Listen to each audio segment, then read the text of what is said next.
Hey, everybody. Welcome to Movies Worth Talking About, where we talk and talk and talk about movies. I'm John Carlos, and today I am joined by. Hello. It's always different. Yeah, it's always weird. Yes. Uh, so this year marks the 30th anniversary of Clerks and Jay and Silent Bob and the whole Askewniverse. So we're diving Yeah. into the films of the Askewniverse. We talked Clerks. The film's excuse. Okay. And now we're gonna talk Mallrats. Fuck you. Yeah. So, how do you feel about this movie? Well, first of all, I love it. Okay. I love it so much. I don't know if you can see behind me. I have six goddamn times.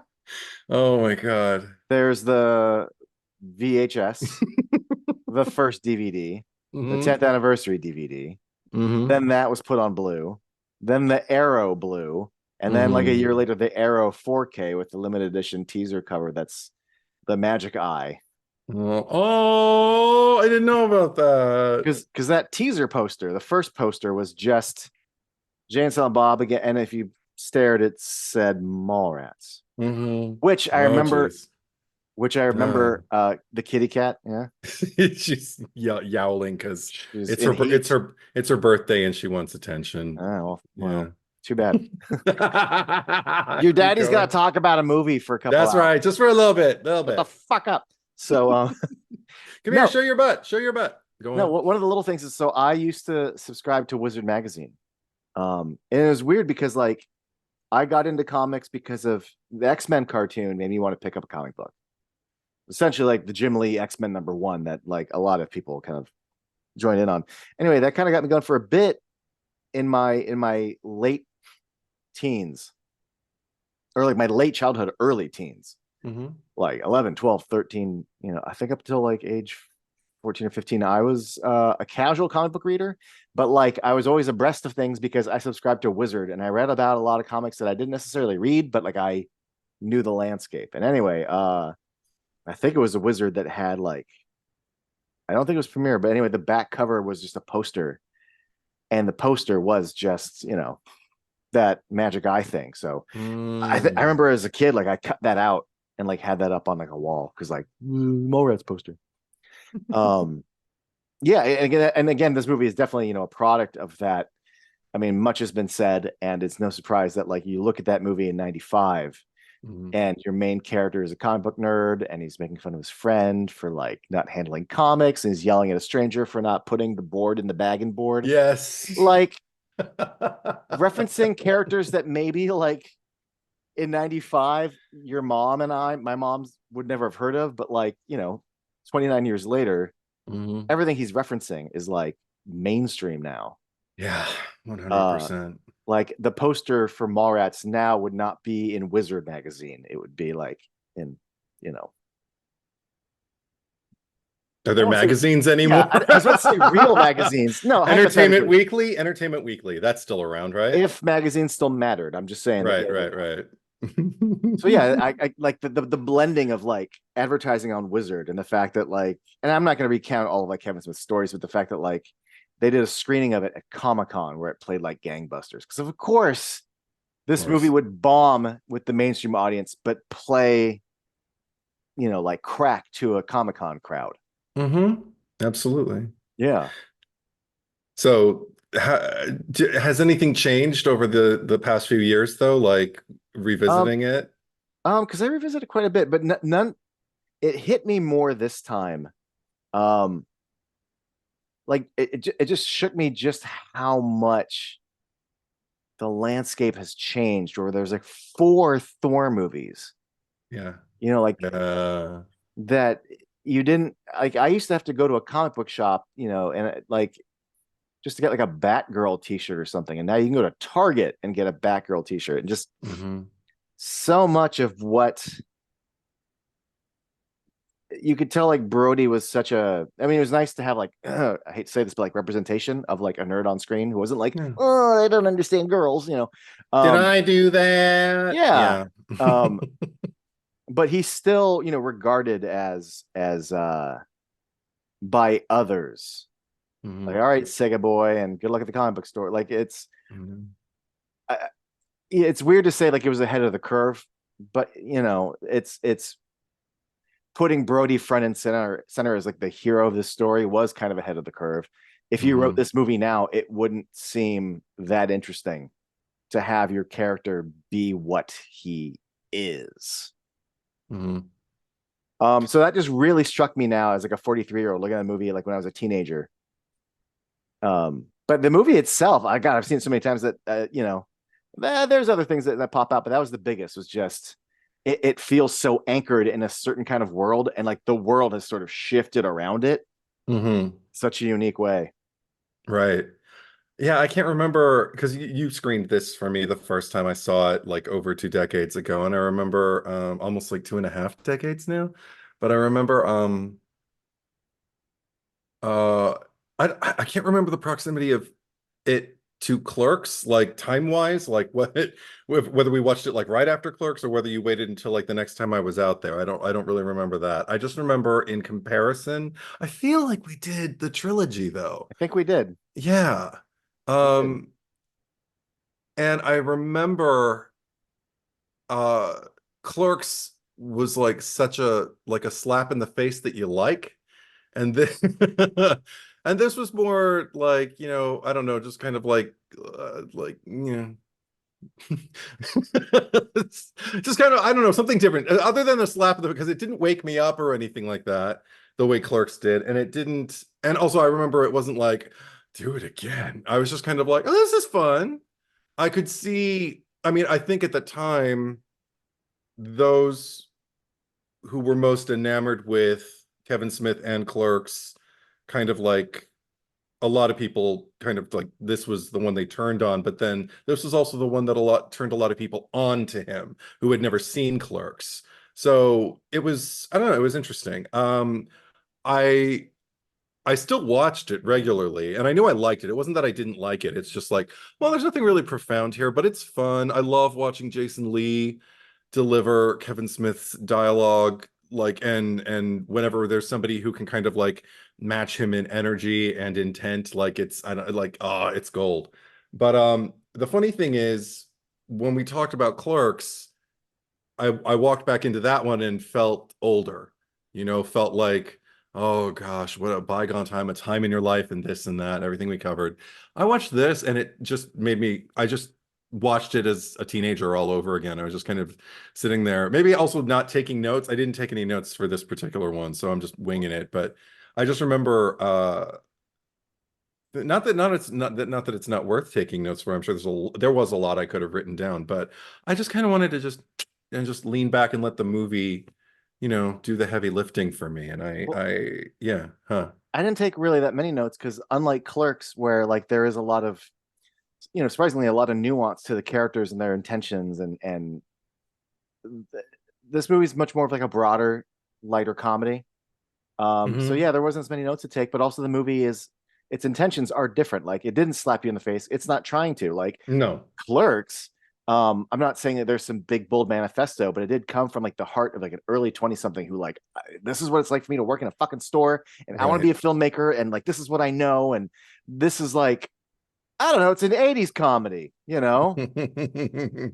They're young, there's a shitty adult, here's some Yeah. tits, here's some laughs, and that's why when I revisit it, because I think I watched, I prefer Clerks, but like I watched Mallrats last year when the 4K came out. I watched Mallrats the year before when the Arrow Blu-ray came out. Like this one gets a lot of spins. Hmm. Because it does when Clerks gets heavy, like it can weigh down on me a bit.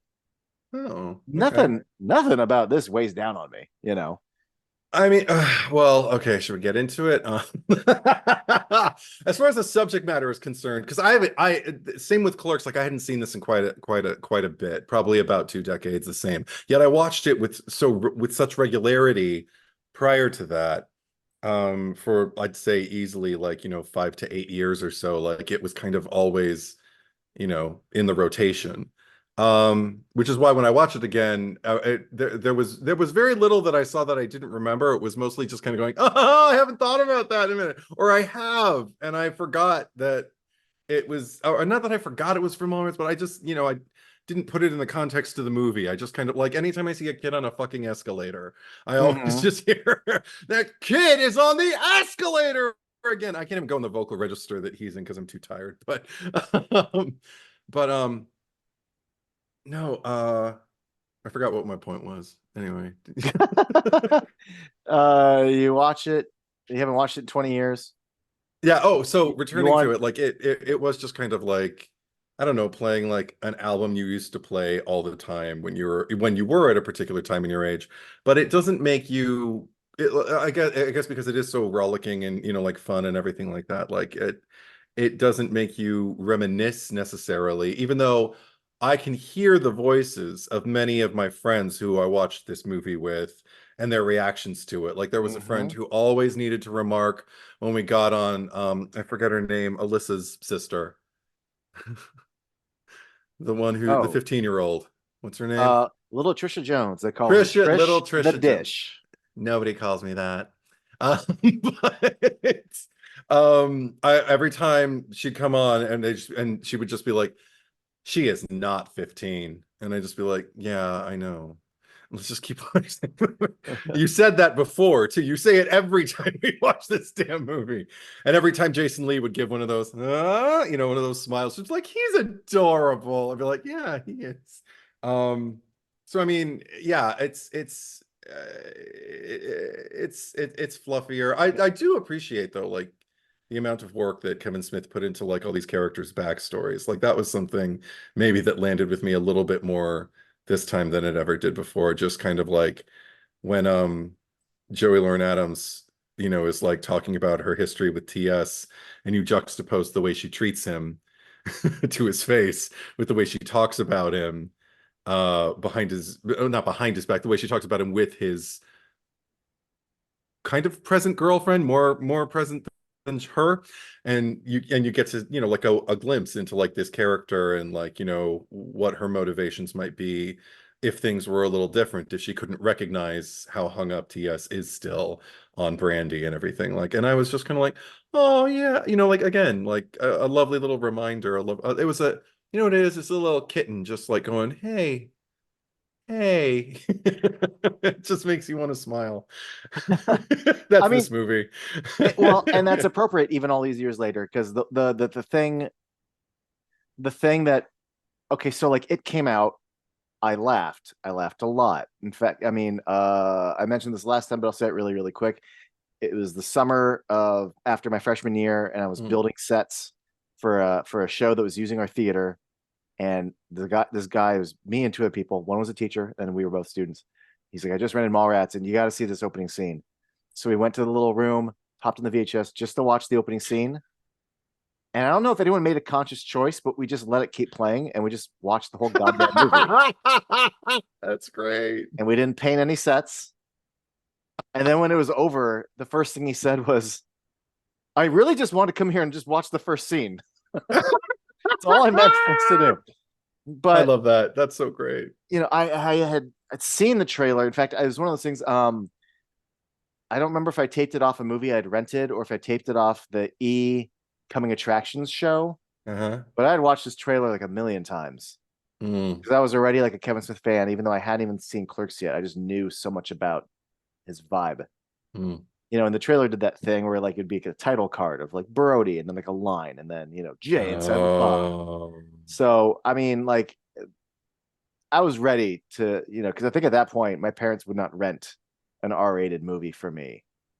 I Mm, had to see it another avenue. Anyway, um, I say all that just because it delivered something that I found just great. I didn't even know that it bombed.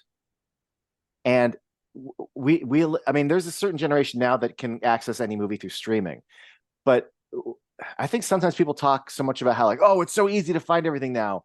It mm. was, I mean, the beginning of the VHS era might have been one thing, but like in 1995, 96, Blockbuster and like local chains and even just local singular video stores, they pulled from catalogs of unique movies. You could get international and foreign films. We weren't starving. Like that's usually how you found the fucking Crying Game or the Piano, Clerks. You Everyone I knew, like we all saw Mallrats. It wasn't like some indie thing that we had to discover.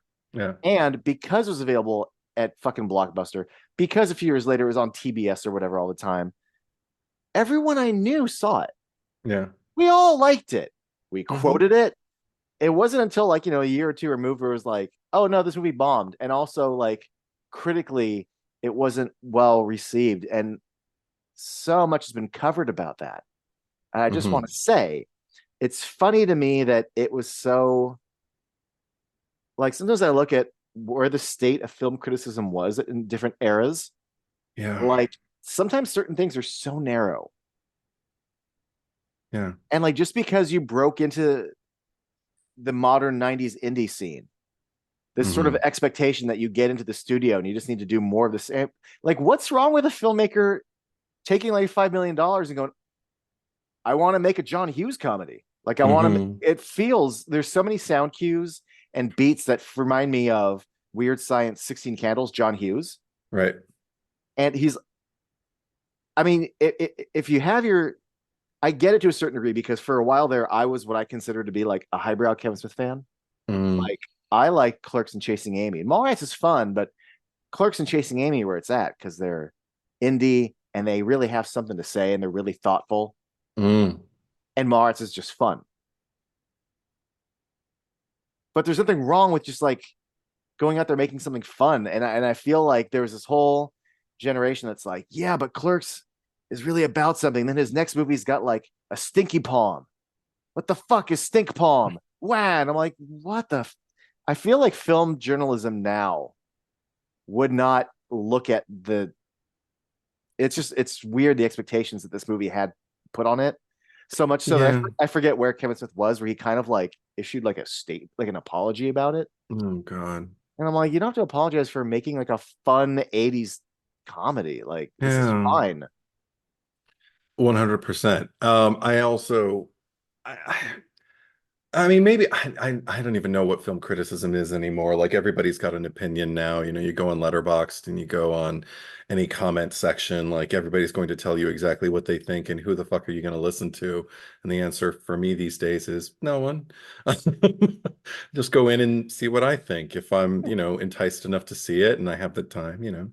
But I it's also just that thing of like, he had such a success and there were so many people who were so enchanted with Clerks that like at the first opportunity after someone who succeeds in that big of a way, I think everyone's like, maybe not everyone, but a lot of people I think are kind of like waiting in the back of their mind. So when do we get to trash this guy? Oh, this movie that he made is, like more frivolous and more, there's like less substance to it cinematically. I mean, which even that feels, but it's a shallow sort of attack. it really is, because it's like, well, how would you make this movie better? Like I think this movie is actually kind of like a perfect version of what it is. I don't think there's only like one thing that I'd change, and it has nothing to do with Kevin Smith or with the script. It's shall I get into it? Sure. Okay.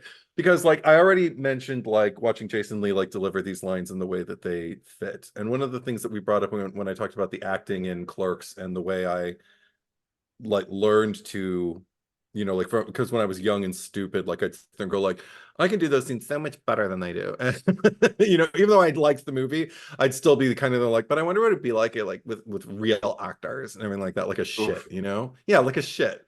And I'd learned to appreciate, particularly in the last screening, like I was just kind of like this, but look at everybody's, working so hard, and I wouldn't change, I wouldn't recast this role or that role or anything like that. Because like I said, in the last pod, like everyone it's a uniform tone that works for the framework of that particular film. I don't necessarily experience that with this movie, if anything, the criticism that I had, particularly in with this screening, was a bit of dissonance with certain actors when they would be delivering, whatever it is that they're delivering. And it makes me think, like, were these people that Kevin Smith cast because they were people that the studio wanted, or because, and not to put them down or put him down for choosing them, but just, would this have been Kevin Smith's first choice if, like, he didn't have a studio kind of breathing down his neck and saying, like, uh we have Claire Forlani, like, under contract or whatever. I know she made a bunch of Universal movies at that particular time, and I think she must have had some kind of like 3 or 4 or 5 picture deal or something. And because that was the thing when I first started watching the exchange between TS and Brandy, I was kind of like, oh, this is cute. Like, they're they're doing Kevin Smith dialogue and it still works and everything like that.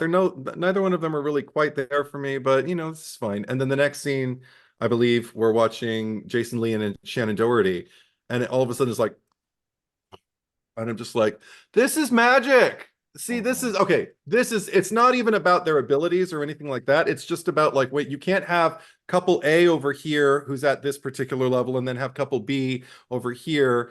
And I'm just like, but it's coming alive. Like, these are two people who I can't wait to see them get back together now. I don't really care about the first breakup, but the second one, I want to see it get resolved because I'm TSM Brandy. invested.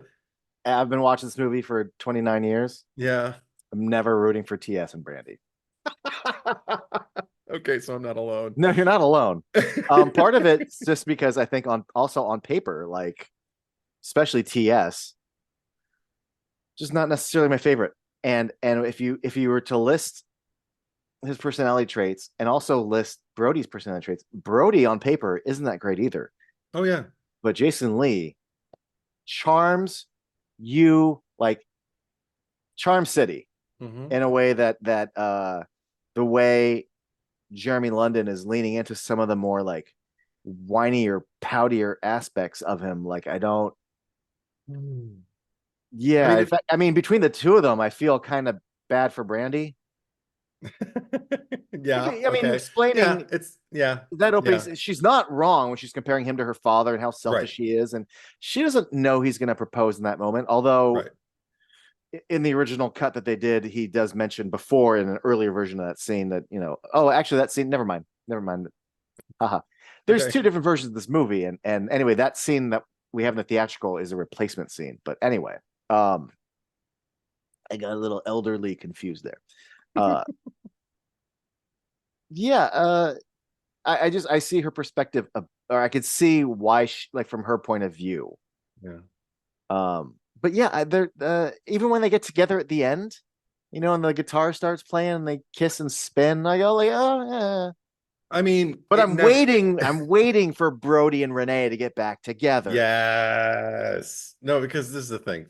I really watched TS and Brandy with, like, just like a I don't know, a narrow eye. I don't know, like, I mean, just to see, like, okay, what is this? Like, this always, I don't know if it always bothered me, but it never quite worked for me. That's what it is.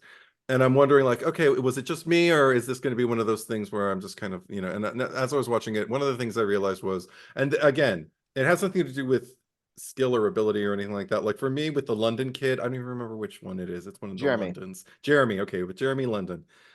One of the things I feel like I'm watching, like, I see the scene with him sitting there with Brody, and Brody asks him, "Have you ever fart in front of her?"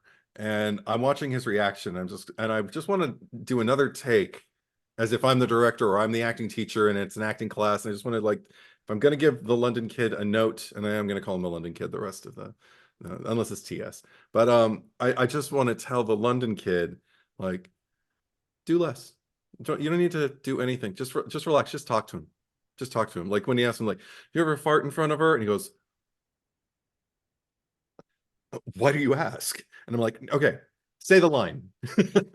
Say the line. And there are moments in the movie where there is a pace and he takes to it and he just says the line. And I'm like, good. Not that you're, You're not bringing anything really to the table, but you're also not detracting from the rhythm of the scene. That's good. I'll take that. You know, like I feel that way every time I see Nathan Lane and Matthew Broderick in something together, where I'm just watching Nathan Lane be a genius. He's Jason Lee in this scenario, and then I'm watching Matthew Broderick just kind of hit the ball back. You know. Anyway, does that make sense? Yes. Yes. I like your analogy of hitting the ball back. Yeah. I personally have to choose my words carefully because Uh-oh. I know I have a hard it's come on, everyone got up in the morning, Eddie. Everyone got up, everyone got paid, and they're trying to make something work. And Yes. I do not enjoy, especially a young actor who has the world ahead of him and still has tools to learn. Sure. But there are so many moments in this movie where he's not listening Yeah. and responding. Mm-hmm. He's already made his choice of how he's going to say the line. Mm-hmm. He's already made the choice of what he thinks will sound either funny or effective. Mm-hmm. And what's great about it is that Jason Lee sometimes, because Jason Lee, first of all, is a fucking natural in this in a way that like some people just are born to do a thing. Yeah. And then you hone a skill, but he's a Sure. fucking natural. But there are times where he is batting it, and there's a version of this where he's not really getting much back from Jeremy London, but Jason Lee is still like keeping it going. Yeah. Whereas the other direction, like Jeremy London's making it all happen himself, if that makes any Yeah. sense. And Um, and why would you when you're with Jason Lee? Like you're yeah, getting you don't have to do anything. Just talk to him. Seriously. Like and the scene will happen. Like that's that and there are other actors who do that and it works, you know. yeah. But I mean again, like I said, like I don't want to make it sound like I'm just like raining, you know, I on mean, the Loving Kids Parade or anything we're like not that. the I'm not. first two to It's true. It's true. even Kevin Smith himself. I Mm. don't know how much you remember the period where like I don't want to say like he badmouthed them, but to the degree where they hired the guy who did the animated designs for Clerks, the animated series. They made a box set that you could buy. It was just the box for the Hmm. DVDs of Clerks, Mallrats, and Chasing Amy. You could put them in. It was called the Jersey Trilogy box. Hmm. And the artwork on the side, because at the time they were getting ready to do Jay and Silent Bob Strike Back, which at the time was just called View Askew 5. No. And it was an animated thing of because all we knew was that we're bringing back a bunch of characters from the other movies. So Hmm. it was like this audition. It was like a little people were lining up, and it was like Dante and Randall and like characters that you knew. And there was a little sign that says like TS need not apply. Like that's what the relationship for a few years was. Okay. So I'm not alone in observing maybe um Yes. but I am fascinated by how, even though, let me put it this way, I just said this before, but this is more succinct. I don't think sometimes Jeremy London is the best scene partner because it's Hmm. not a partnership, but Hmm. Jason Lee manages to like still bounce the ball off what Yeah. sometimes Hmm. a wall instead of a partner, Sure. Yeah. while Jeremy London is trying to be like the best wall he can. Hmm. Does that make sense? Yes, it absolutely makes sense. Conscious or unconscious. Yeah. Yeah. I'll give you. Here's the most shit I'll talk because it's always this is the one that always bugs me. Uh-oh. It's it's when Mr. Svenning has stomped his foot into the ground. And you could tell that why I don't know why you're laughing already. Because I know what you're gonna say. You've said it to me Have before, I? like over 2 decades ago. Okay, well, fuck you. Everyone else I hasn't heard it. thought. You thought you were gonna get a new one. uh, For the longest time, I thought Jeremy London came in. Well, he does technically come in early. He's supposed to. The line is, "Where's Brandy?" mhm. But you could tell he came in early because his prompt line is supposed to is Mr. Sphinx was like, "Get off me." The thing Mhm. is, at the time, Walt Flanagan has released him So then he in that gap, Jeremy London goes, "Where's Brandy?" And then you can tell Rooker's waiting for his moment, and he goes, "Get off me!" And Jeremy London says, "Where's Brandy?" again in the exact same way, Right. which leads me to believe that he has prepared how he's going to do it. Mm-hmm. Which is, just I'll admit something to you. That's how I used to be an actor too when I was younger. But then you start, to learn to like be in it more. But I can remember like going, "Oh, this is the funniest. This will get a good laugh out of people," which is young and wrong. And you Yeah. get it's so much so that not only does he say the line the exact same way the second time, he has clearly practiced this arm gesture to go, where's Brandy? And then he does it again. He does the same arm gesture. Where's Yeah. Brandy? Yeah. Whereas if you were in the moment, Mm-hmm. I am 100% positive if Jeremy London would be doing this now, he probably would Mm. do what I'm about to say, which is when you were present and you say, "Where's Brandy?" and the guy you're Yeah. talking to ignores you, Yeah. then you fight. You go, "Well, where's Brandy?" Like you give it, you take that moment and you make it the repeat, not just, "I'm going to say my line the exact same way again." Mm-hmm. I'm going to fight to get this man's attention. Yeah. That's just like a little, and there's a lot of those in the movie. Anyway, I'm done shitting on him. I feel awful about it. I No, really because do. Like, and like there was a box that said TS need not apply. Like that sucks for him, you know. yeah, And yeah. I But I know things are mean, great now. They had a screening of it at the theater. Like I know he's gone to oh, screenings. Like, that's good. That's good. yeah. No, I mean, that's the thing. It's like I'm not at all like implying like, and he should hang his head in shame and No, and should no because longer be affiliated with this movie. No, I mean, he's not I'm bad. Like no. it's just not it It's not the feels same level as if well, everybody it's else not. were at the level that he and Claire Forlani were in that first scene, then I would have been like, okay, that's just the movie. But But then that was my beef with just kind of like this particular screening was it seems a bit, dissonant hmm, from character to character. Some people are right on top of it, and other people are hitting the ball back, and yeah, yeah. So there you go. That yeah. was There's it. plenty of other stuff. Like I actually like the scenes that we have with like him and Gwen and Brody in the store, and then just him and Gwen walking. Like if we if we were such a great couple, then why we stick around for so long? Like, oh, you had cable. Like just there's I these love little beat. her. Oh my She God. she like you could see why Chasing Amy like would be around the corner because she lights up every Yeah. scene she's in. Yeah. You want to talk about like a scene partner, like she and Brandy. Hmm. Now, it first of all, I don't believe that the Bechdel test should be a real thing. It was meant to be a joke, and people have taken it way too seriously.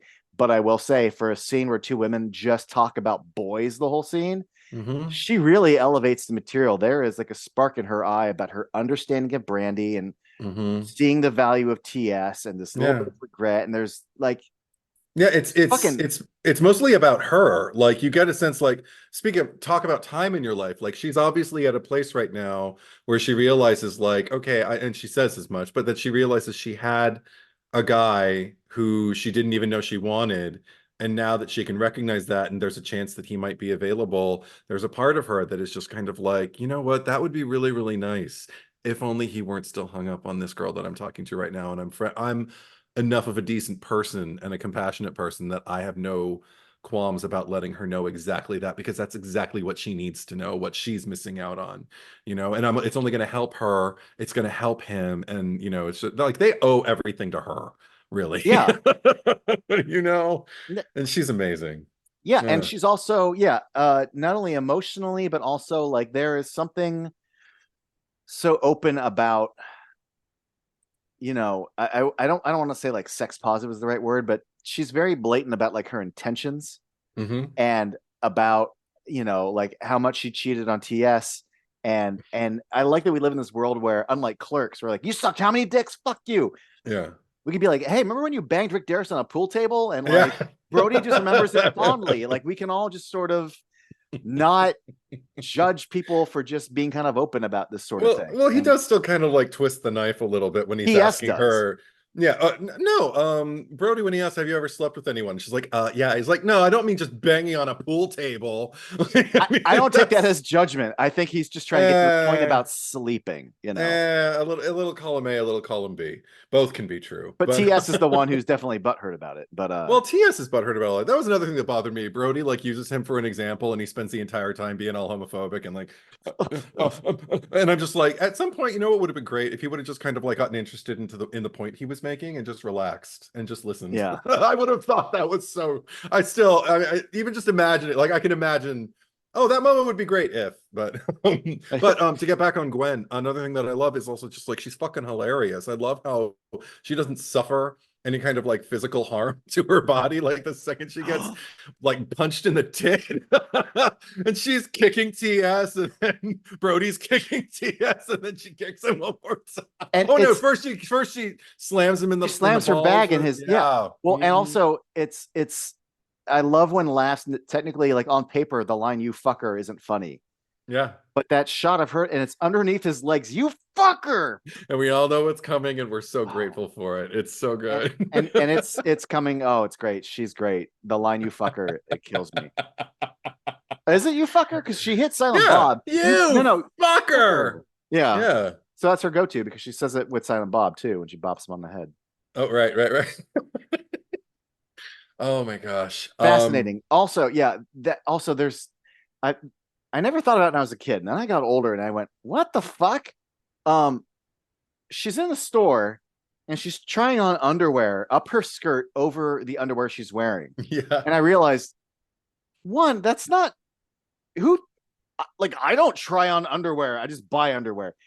Girls don't try on underwear. And even if they did, why would you try on underwear? That's so unsanitary. And then at one point, I remember in my life, I'm like, is this what you do? I asked the girl, and she was like, no, that's weird. Yeah. Um, it's a man writing a woman.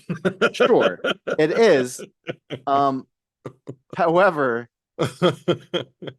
she sells it so good that it took me a long time to realize it's weird.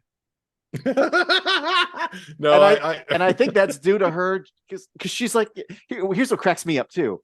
She puts it on, so she's first of all she's looking like an invisible, so she's like looking down at herself. Yeah, you can't see the underwear because your skirt's covering it, so you're looking at nothing. And then I realized she's looking for panty lines. She's looking to see if there's visible panty lines. She's checking the edges and then going like, "Yep, it's not sticking out." You know, it doesn't read through my skirt. Yeah, yeah, exactly. Be mortified if it did.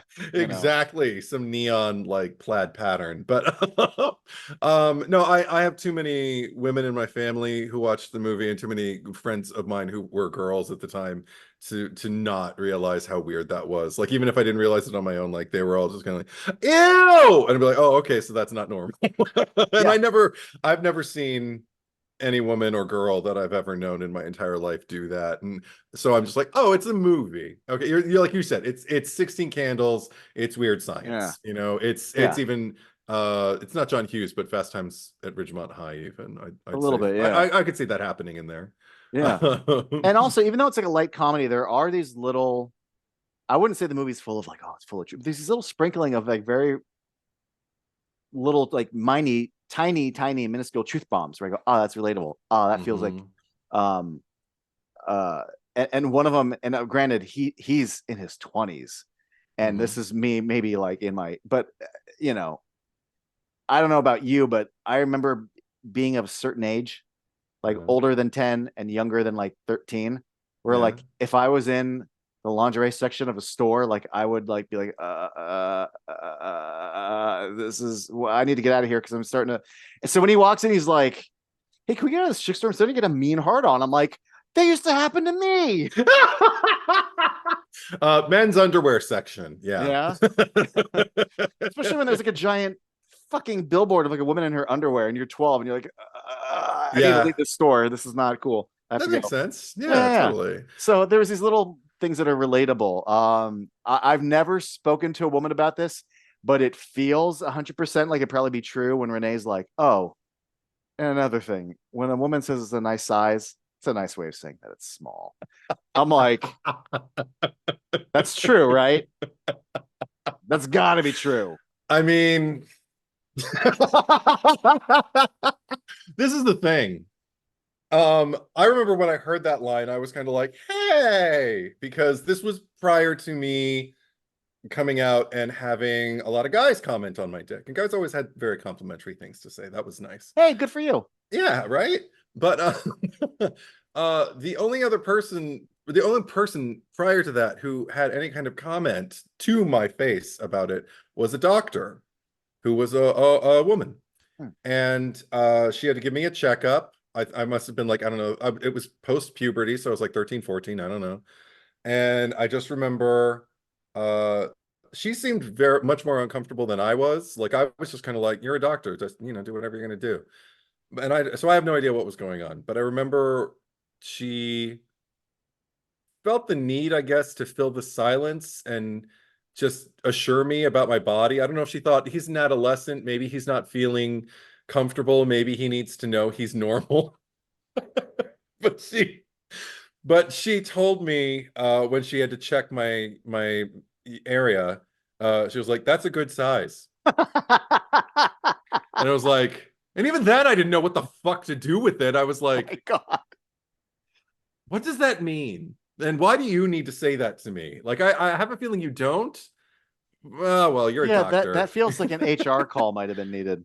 Maybe. And again, I think she was just like, for whatever reason, maybe I was the first like teen boy that she was examining. I don't know how long she'd been doing this. I don't know. She definitely seemed flustered, and I was just kind of like, okay, cool. Maybe she thought I was hot. I don't know.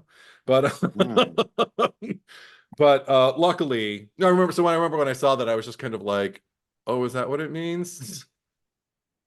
And I've had enough experience after the fact where I'm just kind of like, well, who cares what it means? It's cool. We're good. I've gotten enough positive reinforcement that I feel the ratio is shifted. So, all right, she can say whatever she wants. If there's to any me. takeaway from this Mallrats conversation, I didn't know it was going to be that apparently Eddie's got a pretty good dick, but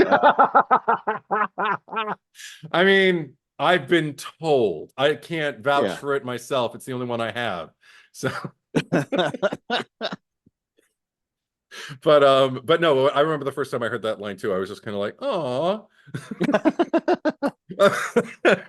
But probably the thing, like you talk about like the little gems and everything, things that resonate with you. I think the one that probably resonates in the most, kind of like warm fuzzies way is the first time I realized watching it this time, you mentioned, kind of like with Joey Lauren Adams and just kind of like seeing like, why Chasing Amy was going to happen and stuff like that and why it needed to be with her. I also felt that when I saw Brody talk to Stan Lee. And I was just kind of like, I kept waiting for Stan Lee. I knew he wasn't going to, but I was like, he may as well just go, "You're Chasing Amy." and, and then just tell the story. Because I'm like, oh my God, it's kind of like the same thing. Like this guy is like with this girl, he doesn't understand like, how to deal with her and everything like that. And it's totally his problem. And he needs to just kind of like wise up and snap out of it. And he needs I guess he needs another guy, who he deems worth listening to kind of like advise him on the perspective he should take moving forward. And in both cases, the younger counterpart listens, to the elder, wiser man sharing. I think the story is maybe a little less profound and just a little more in this particular incarnation. Well, and that's all the movie's trying to kind of do. Yeah. It's not trying to be a profound. Oh, it wouldn't work if he said Amy. it wouldn't work if he said Right, you're no. chasing Amy, and then Stan Lee tells you a story about feeling small. If you follow Clerks, this movie shows that like, oh, he's got kind of like he's a bit of a softie when it comes to like the romance of things. But two, that like I'm just trying to tell like a studio kind of teen comedy here, like, oh, totally, yeah, no, it was a sweet, yeah, it totally works. Actually, but it was laying the groundwork for Chasing Amy, as far as I was concerned. Can I tell you, like, there's a little moment that really hit me like a ton of bricks this time. That it took me a while to articulate why, and then this viewing really hit me. So I'm glad I watched it again. Mhm. because he's already kind of made his decision after he talks to Stan Lee, right? Mhm. Yeah. But here's what I loved: they're on the TV, they're on the set, it's live, and when we see TS and Brody, like they're nervous. Brody is nervous, Yeah. and after they introduce suitor number one, this is like the most magic. Like honestly, this is the magic of the movie for me. Suitor number two, and then I forget what the fake name is, Doug Hastings or something. But he does this like awkward, like scared Yeah. bow. He meets eyes with Renee, and he goes, Yeah. Yes. "But," and then after that, look at his posture. Like Mhm. she relaxed him, Yeah. and that's why they work. Because like that, she was his anchor. Yeah. It was a sea of like literally hundreds of strangers and cameras on him. And when he locked eyes with her, like he gets to be Brody now. It was almost like Popeye and the fucking spinach. Like now he's on. Now he's fucking busting up Gil and he's Yeah. being the guy that we know. But you could tell like your plan was gonna fail because as you went on Yeah. TV, you were gonna be a fucking scared little squirrel on TV. Yeah. And it's nice to see Brody can get scared by something. Yeah. And it's also nice to see, and this is a kind of like, I think it's a semi-recurring theme in Kevin Smith's movies as you make your way through them. There will be more examples of this where the guy and the girl finally kind of like meet each other, halfway, and the girl gets to just look at the guy kind of enchanted by him, and that they belong together. And I feel like this is the first example of that in his cinema cinema Phil, timeline, in his filmography, in his film. Thank you. That's what I'm looking for. Sorry, it's late. But in his filmography, I feel like this is the first example of that, because like even just when he talks about like how he just, what was it, just had sex like the last 24 hours or something like that, and she just kind of like sits there and smiles and just kind of shyly looks down and then looks back up at him and everything, and that they did it. I mean, we know, but now Ben Affleck knows that Shannon knows that they did it. And just and then again, like after the moment that you mentioned, he's just kind of like he like kind of looks to her, Shannon does, and she's just kind of like, "What can I say? What she say? I'm crazy about the retard." Is that what she yeah. says? Which I love the yeah. yeah, there's something incredibly effervescent and believable. Like I'm just kind of like, you made me buy it. Both of you together, Mm-hmm. magic, and you're making me buy it. And while we're talking about it, like Brody and love and things like that, when Brody is basically just unpacking it for TS and Brandy, he and it's Kevin Smith and his writing, and this is why this movie is still totally worth watching, because it's still written by Kevin Smith. There is still so much mindfulness and so many incredibly not just quotable lines, but memorable. Like they will live in you. Your body will house them for years to come after you see this movie. And one of my favorites is the way he describes the love that they have for each other. He tells them, "You're retarded for each other." And I'm like, that is probably my favorite cinematic description of what it is to see two people who obviously are in love with each other and just need to get over themselves and just come on, just Yeah. you're retarded for each other. And because I've been retarded for people, like, I mean, and I know that the word is outdated now. I wouldn't use it Correct. in people who don't know me, in the company of people who don't know me. And I'm using it in context here, because there's something about it feeling just, I guess, disengaged from the full capacity of your brain function, your Yeah. functionality, where you short circuit a bit. In Yeah, our friendship, you've told me that before. And now every time I watch that movie, when that line comes up, I'm like, that's the line Eddie likes. it is. It's perfect. It's It absolutely is. perfect. Well, and again, it's not just the writing, it's his delivery of it. Because there's so much about what this works is it's because of how Jason Lee makes it work. It's the Yeah, way I don't even know if he was actually because she's way in the crowd, but I don't know who he's making eye contact with when they're shooting. yeah, But you see everything shift in him, and I'm also a sucker for I don't know if you didn't watch Lost, did you? Nope, still haven't. For those of you out there who've seen Lost, you'll know what I mean. With I don't know if you want me to explain it. I probably won't. It's Unless you okay. want No, me to. no, just whatever. But Penny. Oh my God, I just forgot his name. This is horrible. Like I always know his name, but Penny. Fuck. Anyway, Penny's boyfriend. I have to look this up because I'm mad at myself. In my top 10 favorite TV shows of all time. Oh, John Carlos. Yeah, see, Des is yelling at you now. Desmond. Oh my God. Just as she's chiming in. She's chiming in. Desmond, it's Desmond. Yeah. There was this in one particular episode. I think it's actually called The Constant. Fuck you, I'm gonna explain it. This guy gets he gets like unstuck from time and he's being yanked between two different timelines. And the more this keeps happening, the more it's going to destroy him. And so now we have a ticking clock. And the only way to like center him into one timeline is to find a constant. And the whole driving storyline for them is that they're separated, Penny and Desmond.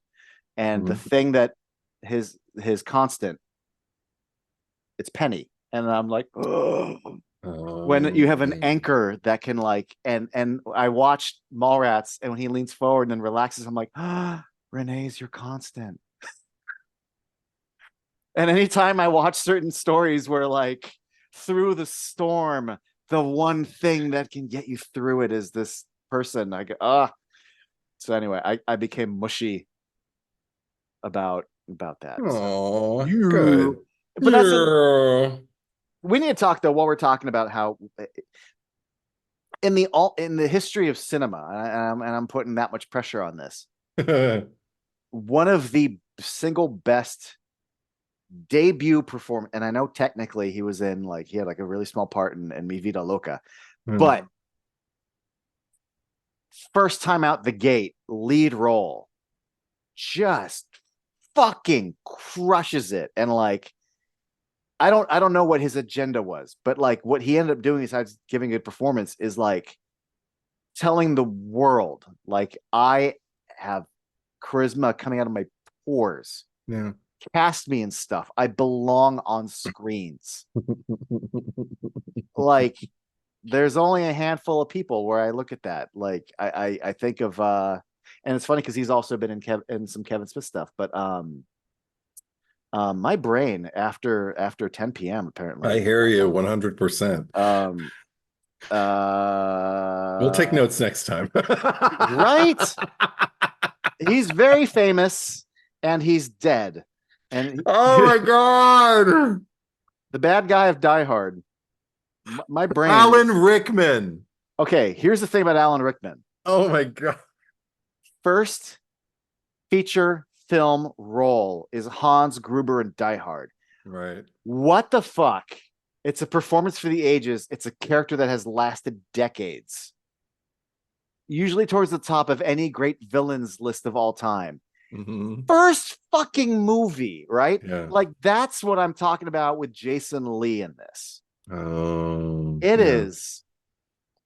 It's amazing to me that I don't want to say he comes out fully formed, but he is a natural, not just of delivery and reading and charm and funny inflections, but like it's his first lead role and he's already like listening and responding and being so present in things in a way that like people take years of training for that. Some people in those movies aren't even doing that. Yeah. It's go watch the elevator scene where he and Renee are fighting and just watch him listen to her. Watch him get mad without speaking. And watch how defensive he gets and how he takes the text but puts such defensive intentions into it. And it's also hilarious. I always explode with laughter, and I did it again where he's just like, "Are you nuts?" Well, that's the other thing is he understands levels. Yeah. Which is very, and also the thing, and I'm so glad you mentioned that. I know you're laughing, but this is actually really important stuff because that scene kind of starts at like a 9 or a 10.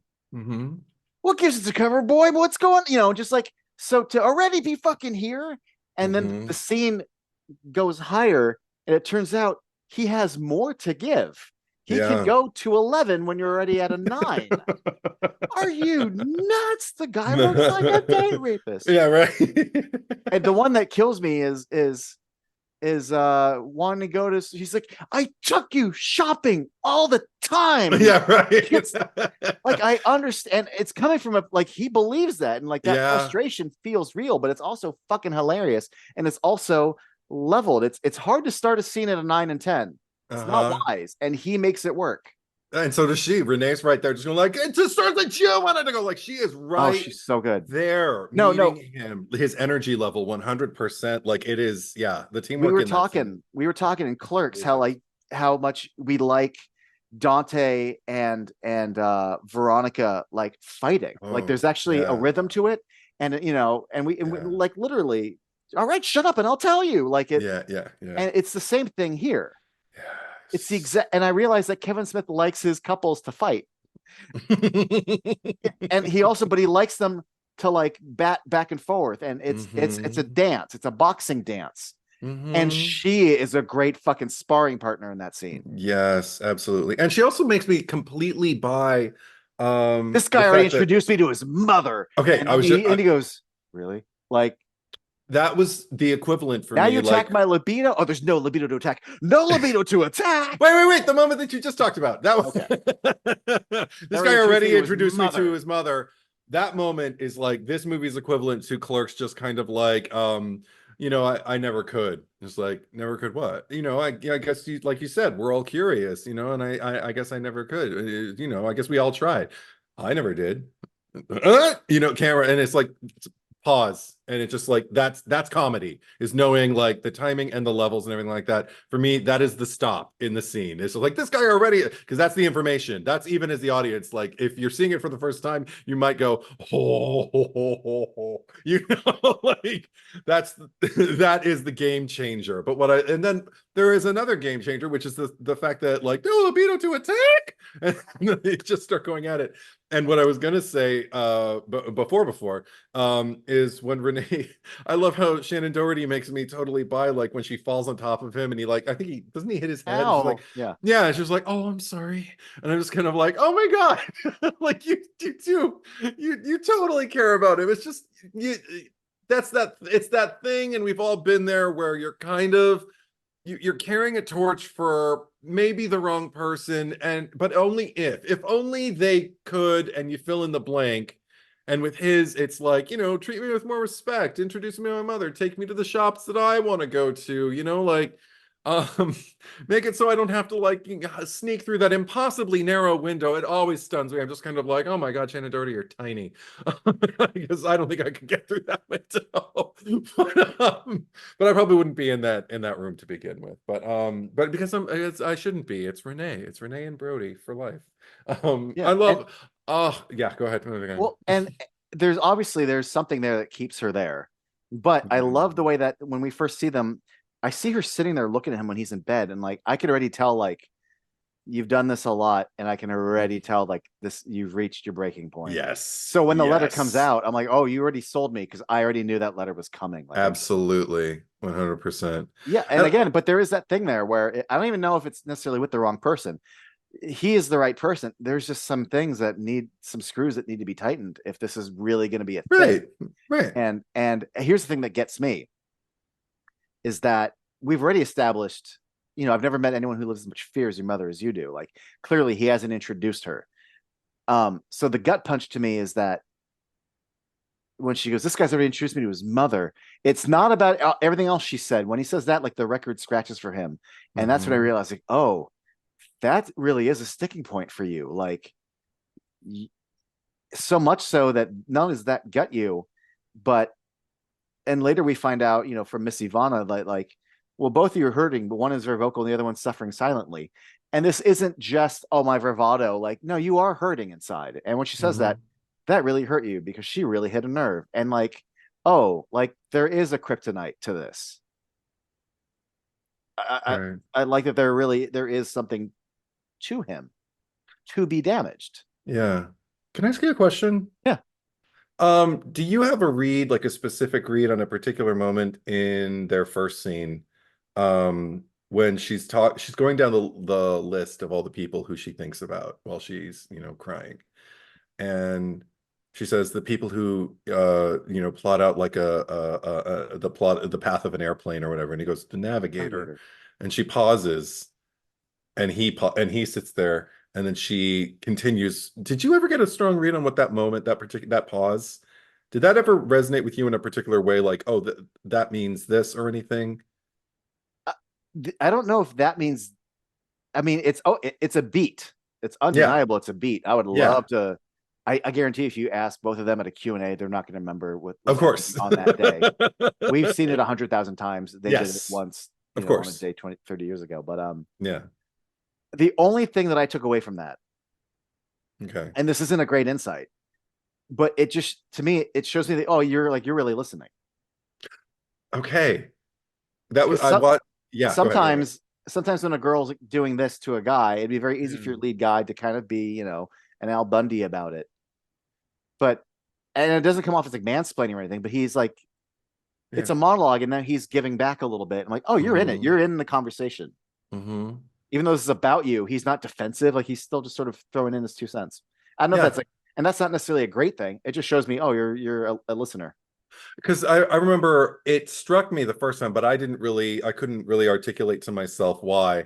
And I was sitting with a friend of mine who it was a girl and probably still is. And don't really talk to her much anymore. But I remember at the time, she was just kind of like, fuck. And I was like, what's wrong?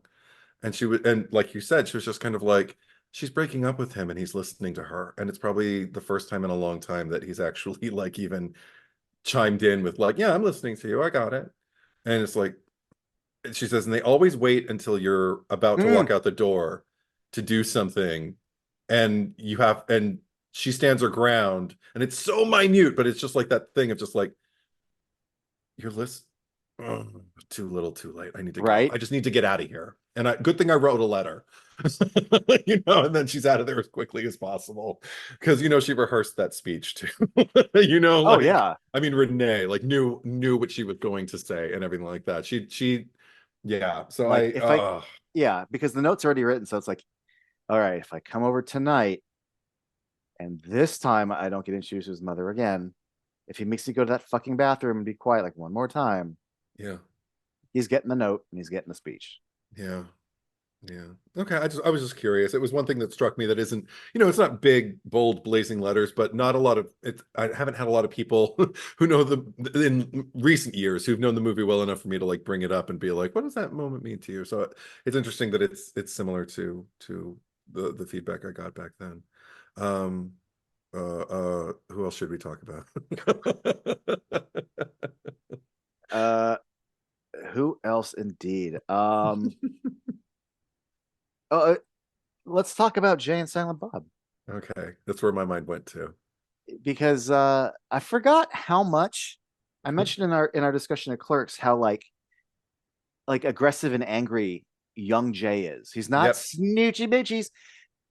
He's I'll kick your fucking ass. I forgot how much of that is still here though. Like there's the more I Mm. look there's so many different versions of Jay. He really does have this unique growth from movie to movie. Sometimes based on what the movie needs him to be. Sure, sure.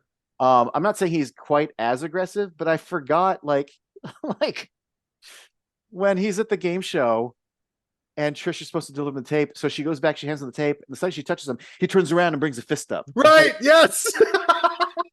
And I I'm like, noticed that too. you're still a little bit Jay from the last movie. A little Right. bit. Yeah. Yeah. Or even just, I mean, the way he's introduced, like that's the most aggressive for me, just banging on the glass with the kitties behind it and everything. Even though he says bye to them and everything, which I still Mhm. think is adorable. It's Yeah. like, stop banging on the fucking glass, you piece of shit. They're kitties. Well, yeah, I mean, I know that it's supposed to be about like the rock of the moment of the Yeah, yeah, dance, yeah, yeah, yeah. But yeah, no, it's important, and not just that, but he has to like, hey, Silent Bob, kitties, like, Yeah. And Silent Bob silently raps on the glass with his fingers. yeah, Also, speaking of just like the comedy and everything like that, I mean, they are I mean, there's that particular Jay, and then there's like full on kind of like cartoon character Jay and Silent Bob. Like I feel like they're where they largely feel kind of like those friendly neighborhood Jay and Silent Bob, as opposed to, Mhm. those mysterious vagrants outside the, outside the RST or whatever. They do feel a little more home video, family night, version of themselves. Like that's the Jay and Silent Bob that I can definitely see eating at movies, Oh yeah. like the first Jay and Silent Bob, I can see them eating at movies, but maybe like right before it's about to close, just so they can keep them open an extra 10 or 15 minutes, Yeah, this is But the movie where they start to feel like the versions that we know later. yeah, yeah, And yeah. I also, again, not just Jay, Silent Bob also services whatever movie he kind of needs to be in. Like obviously Chasing Amy, Sure. he is very sage-like and wise and Right. empathetic. But also in this, like this, if this movie is and I keep saying the Weird Science, 16 Candles kind of John Hughes, especially in Weird Science where so much zany shit happens. Like I Yeah, don't know yeah. where the creative choice was, where like his trench coat is like MacGyver and he pulls out sex toys from it, but like this is the Silent Bob we're getting in this movie. And of course, I couldn't help but think like, I mean, this movie has its share of universal properties. Like, aren't there in Brody's bedroom? Doesn't he Oh my have like, God. yeah. Universal and Miramax to me are the two most notoriously guilty studios for always just putting the movie posters of the movies in. And like I'm someone who had movie posters in my room, so I Sure. get it. But they do it to characters. I can't remember what fucking movie it was. Fuck, I wish I could remember. But there's a movie, and I think it was a female character in her Yeah. 20s that they Mhm. put a Chronicles of Riddick poster in her room, and you're like, she wouldn't have a fucking Chronicles of Riddick poster in her room. What the. I think I was But there when you saw that movie. Yeah, I think you. but but Tremors, Legend, Right. Serpent of the Rainbow, Howard the Duck are all in his Hmm. bedroom. Legend was the one that stood out to me. I was just kind of like, really? But Oh, I could see him liking Legend, and Tremors to me makes the most sense. Serpent and the Rainbow makes the least amount of sense. well, I mean, given the fact that he never alludes to, I mean, I don't think outside of the fact that like his name is Brody and TS's last name is Quint, so there's a Jaws reference there. But there's no Jaws poster. No, That's but that's the yeah, closest we get to like a horror reference with these yeah. characters, and that's not even a reference. That's just their names. That's Kevin Smith's reference, not Brody's. So yeah, but I don't know, for whatever reason, Legend was the one that just kind of, I don't know. But I mean, it's interesting now that I'm thinking about it. Like for his character, like sure, because it's all about like a guy who has to like go in and fix things so he can get his girl back. That's true. Because darkness, oh my God, now the depth is coming. Because darkness has come and seduced Oh, her. And he has to go and defeat darkness and get her back to be lovely Lily, and the that's Shannon girl. Hamilton Yeah, yeah, yeah. Shannon Hamilton is because darkness. butt sex in this movie equals darkness.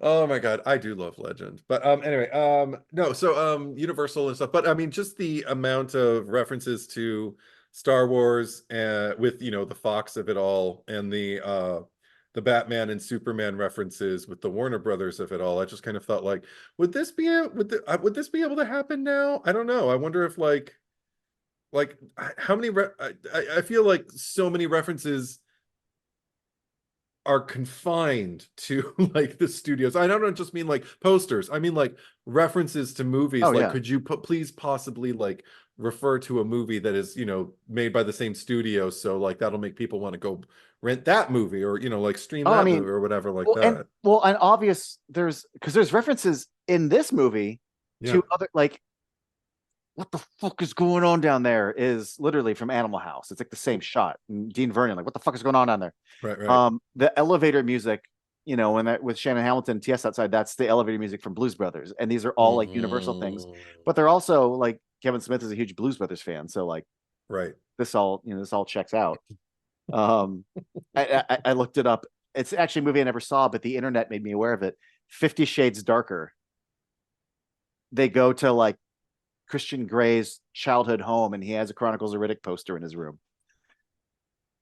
That's Because why would the guy from 50 Shades of Grey have a Chronicles of Riddick poster in his hand? I can't, with those movies I can't even. But Sure. I only watched the first one, but yeah, that's the only one I need to see. I don't need to see anymore. But while we're forget that then. While Yeah. we're talking about his bedroom, the one thing that also it stood out to me then when I was in the 90s, I thought it, and now that we're several decades removed from the 90s, I still think it, which is every art director in a fucking movie when they were doing like a young person's room, the posters were always askew.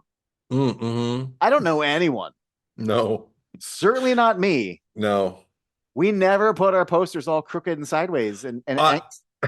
I did once because I saw people in movies did it. You And saw the movie. I thought that's how you're supposed to do it. And I did it for a while. And like my Virgo brain, I was just kind of like, oh, that I couldn't sleep. I had to literally like take the push pins out and like, make it the way I needed to and everything, and make it look nice. It's one of the few elements of the movie that pulls me out, but if Brody is such a big comic book fan, to have like Spider-Man and then the X-Men and then like the Punisher over it, I'm like, you're covering up a bunch of the like he would probably want to see all the X-Men and not have to be covered by something. Yeah. I don't buy it. Yeah. Yeah, that's set decoration. That's not him. Yeah.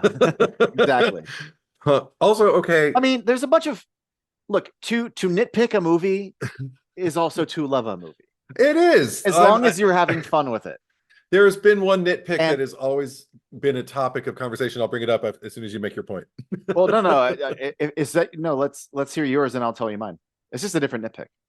Oh, okay, because this is. I don't even know if this is a nitpick, but it doesn't. I'm curious. It's the same one. So I wonder if you have an explanation for it, or because headcanon. But okay, so Renee. Okay. How many times did she change her clothes that day?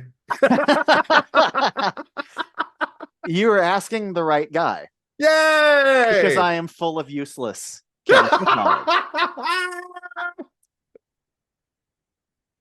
Now, I don't have necessarily the in-universe answer, but the answer is that Shannon Doherty had like a clause in her contract that said, I get to keep whatever I wear in this movie. And even though the movie takes place over one fucking day. Oh my God. Like every scene. She cooked up, I don't know if it was Kevin Smith or her, but like they cooked up that like since she's shopping with Shannon, she buys an outfit and then she puts it on. And then later she does more shopping. And now I'm going to wear that outfit. So like, her headcanon was she wears what she buys that day. Ew, that's ew too. Because you should take it home and wash it, right? Yeah, right. Because there was a whole episode of House that was dedicated to some kid.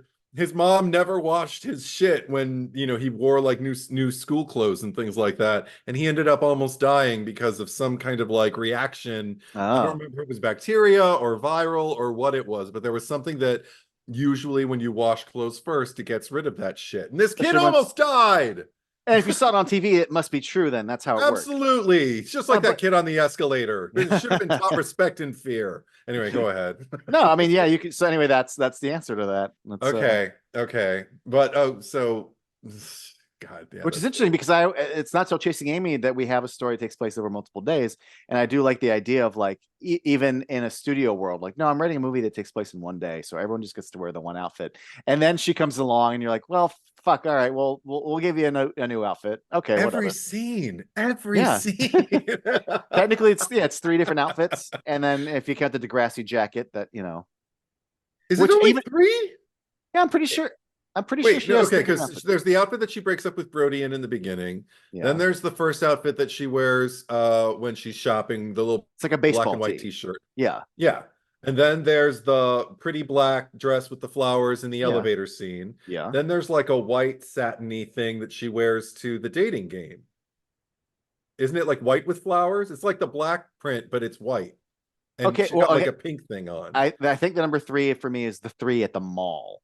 Okay, you're counting the Brody bedroom as its own. Yeah, of course. Yeah, well, it's the same day, and right. But like that I could rationalize. Like those were the clothes she probably wore the day before. Exactly. Makes sense that she would change. Brody's wearing a Hudson High shirt, and then he's wearing his robe, and then he changes, into his outfit for the rest of the day. The way people do. Yeah, so she did too. But when she's at the mall, she goes through 3 outfits. Yeah. So weird. Yeah, I mean, I don't even consider that. Yeah, that's no. But I have like a nitpick. Okay, what's your Actually, I nitpick? have a few. No, and they're all silly. They all make me laugh, Okay, good. and I'm not laughing at the movie. I'm just sort of laughing with, I don't know, the universe. Yay. But when they get to when they get to the mall, Hmm. he gets hit by the beam, and a stage is being erected. There's no fucking way that a TV show is building their set and filming in one day. It's just not fucking happening. That's true. It's That's impossible. Yeah, true. and it just makes me laugh. Where I'm like, it's there's a bunch of like little movie the things that exist in the movies that we just accept that I don't, but we're supposed to accept. I've talked about this. I've talked about it with you like with like the binoculars in movies. You always see the two rings. Yes, When you look through yes. binoculars, your two eyes combine to one ring. But Yeah. cinema tells us this. The number one that I hate is when you're seeing a scene unfold and then we reveal that we're filming a movie, and I'm like, yeah, but I just watched something that had like edits and like people went from this room to that room to that room. There's no way you wouldn't have filmed the last 5 minutes in one take. This is nonsense. That's not how movie making works.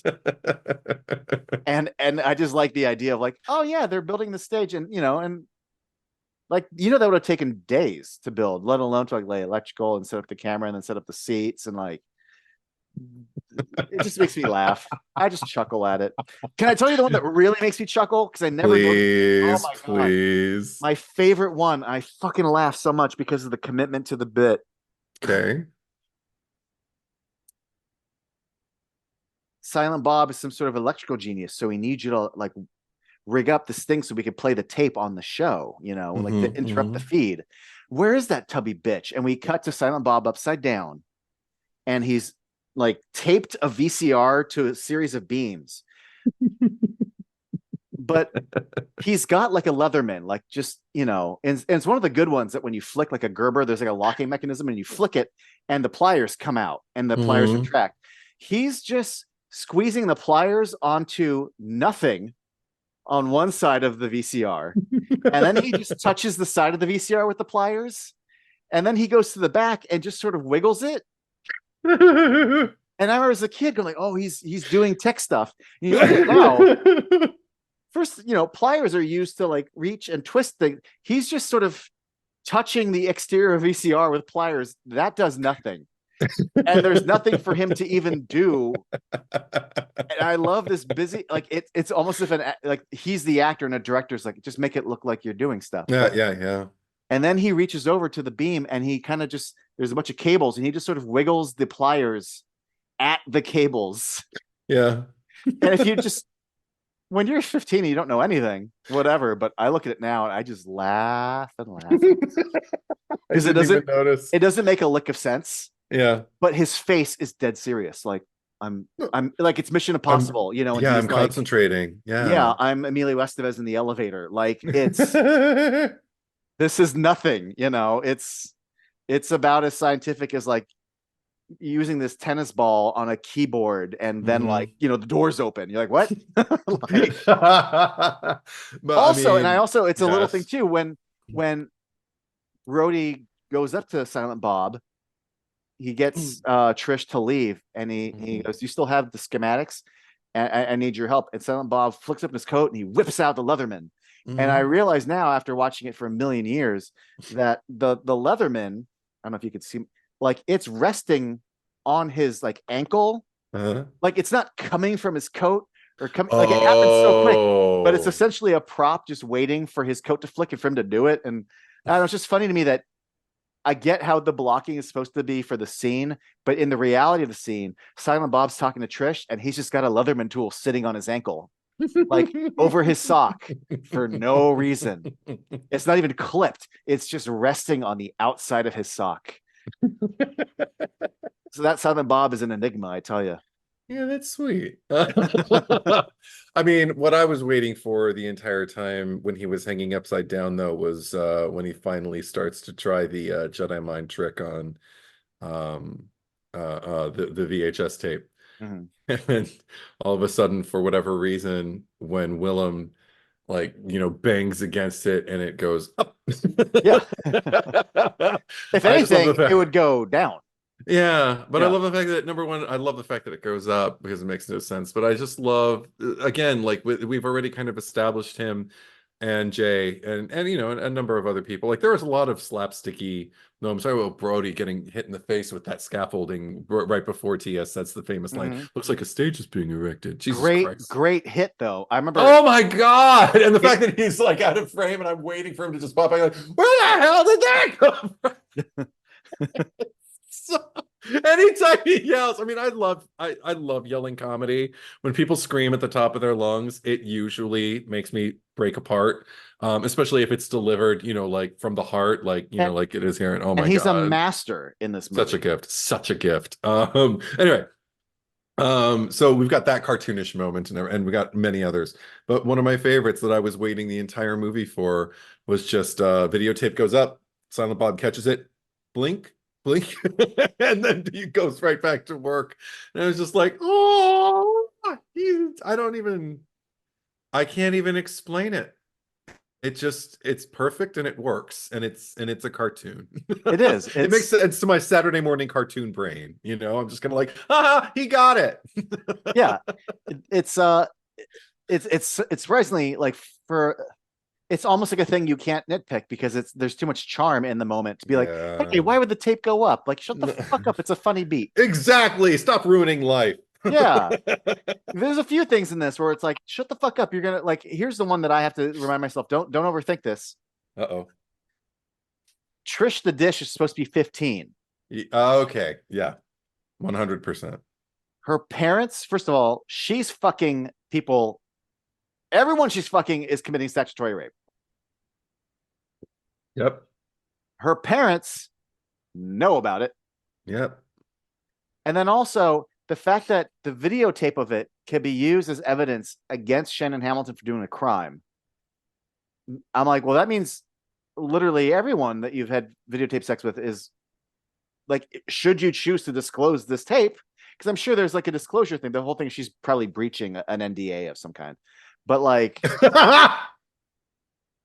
I'm no judgment. I'm just saying, like, why would presumably all these people have to know she's not 18, right? Like, Yeah. but for her But to keep it anonymous, I also have to like, if they knew once the book came out that I'm 15, like, so there's maybe not an actual physical NDA, but like, I'm not going to disclose this, but it also like in a weird way, like I'm not defending. All I'm saying is Shannon. it's like a weird, it's almost like entrapment, isn't it? Like, No, because I mean, because it wasn't premeditated. Like correct. she didn't seduce Shannon with the intent on framing him later for statutory Right. That's why I'm rape. like, anyway, fuck I Shannon mean, Hamilton. He's a piece of shit, but whatever. it's movie logic. Like it's totally like Right. That's what I'm saying. Don't that's something that overthink would it. not work today. But that's something that would totally not work today. No. You could not put that in a movie now. You would have to write her as being like a senior and she's 18. Yeah, but even then, like with a disclosure of like this evidence that like because then it doesn't work because then it's not statutory rape. So I there's mean, no I know. reason for Shannon to get Oh, that's arrested. true. Yeah, I mean, that's the thing is, yeah, because I guess it all leads up to how do we get this guy busted and how do we make a funny Yeah, thing? Well, yeah. because yeah, It's very and much and a and you, 1980s movie. That is totally exactly. yes. That's a bygone era And move. the joke of like, I'm so young and I'm writing such an adult thing. Like, Hmm. yeah, I got a grant for it.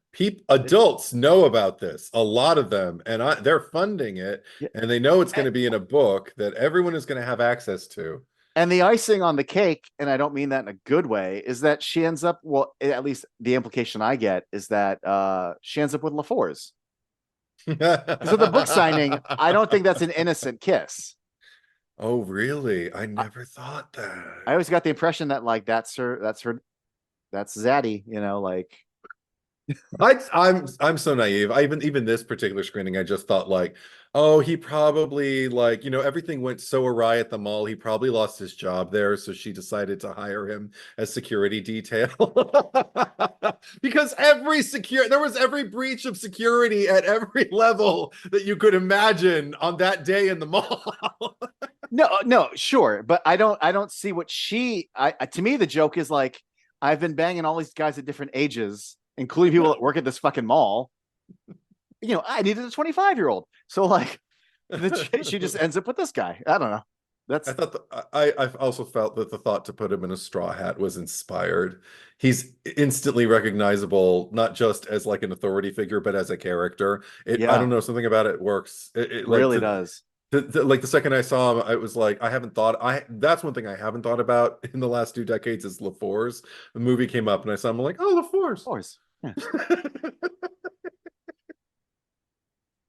But, also, there was something that I appreciated, and I even drew a parallel to it. Like I always loved like Brody carrying around his tiny little white cup that just keeps getting filled up with Coke and just keeps drinking it all day and drinking it endlessly. Like Yeah. sip, talk, talk, talk, talk, talk, sip. It should be long gone by now, but talk, talk, talk, talk, talk, sip, sip, sip. Whatever.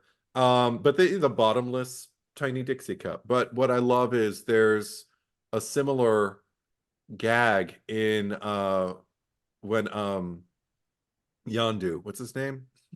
Michael Rooker. I know, but his character name. Jared Svenning. Svenning. Okay, when Svenning, after the infamous chocolate covered pretzel thing, which still works, Mhm. it's still that's one reaction shot where he might not necessarily be connected to what he's reacting to, but I'm right there with the London kid just going, oh, oh.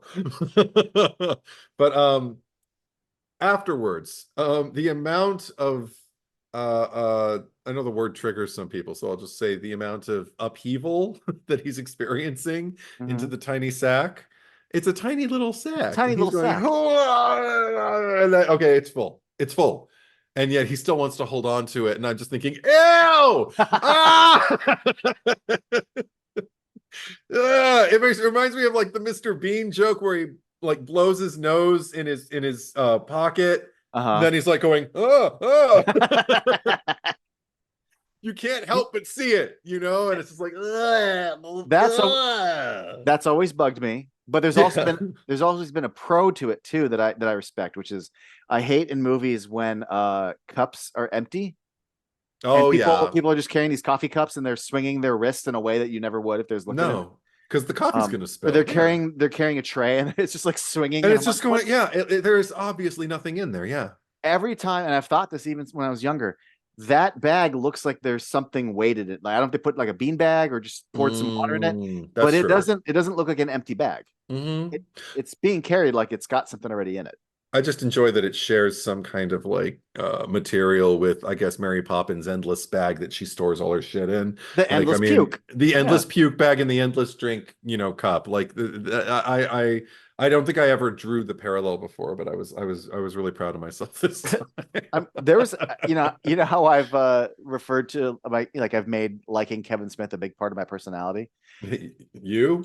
Yeah, there was a period in my early 20s where I used to like if I'd go to the movies, I would get a free cup of water, and I would hang on to that cup for several hours. And Oh we'd be boy. walking around after the movie, and I would can I get a refill of just some water? Or I'd go to a little water fountain, but I would hang on to that cup for the next 5 or 6 hours, and that would happen a lot where I always had this little paper cup. You should do that again. And I did it because of Mallrats. It was a choice. But here's the thing. But like you get to wet your whistle. Like it's really good. Like it's a good idea.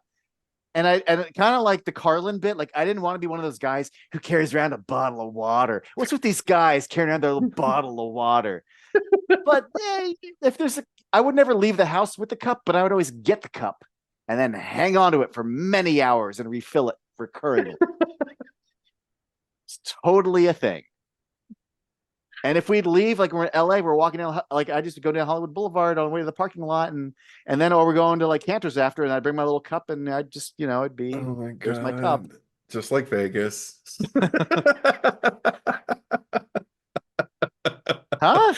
You never bought like one of those big, like, Oh tall, like yes, iced the things Eiffel. you Yeah, can walk down the strip with and no yes, no cops are gonna stop you or anything like yeah, that.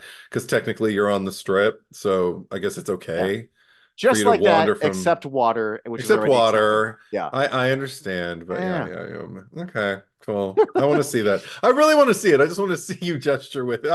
I can see it working for you. I can see you making it work. Yeah. I mean, I thank you, because I mean it was a choice with water, but I'm glad it did work.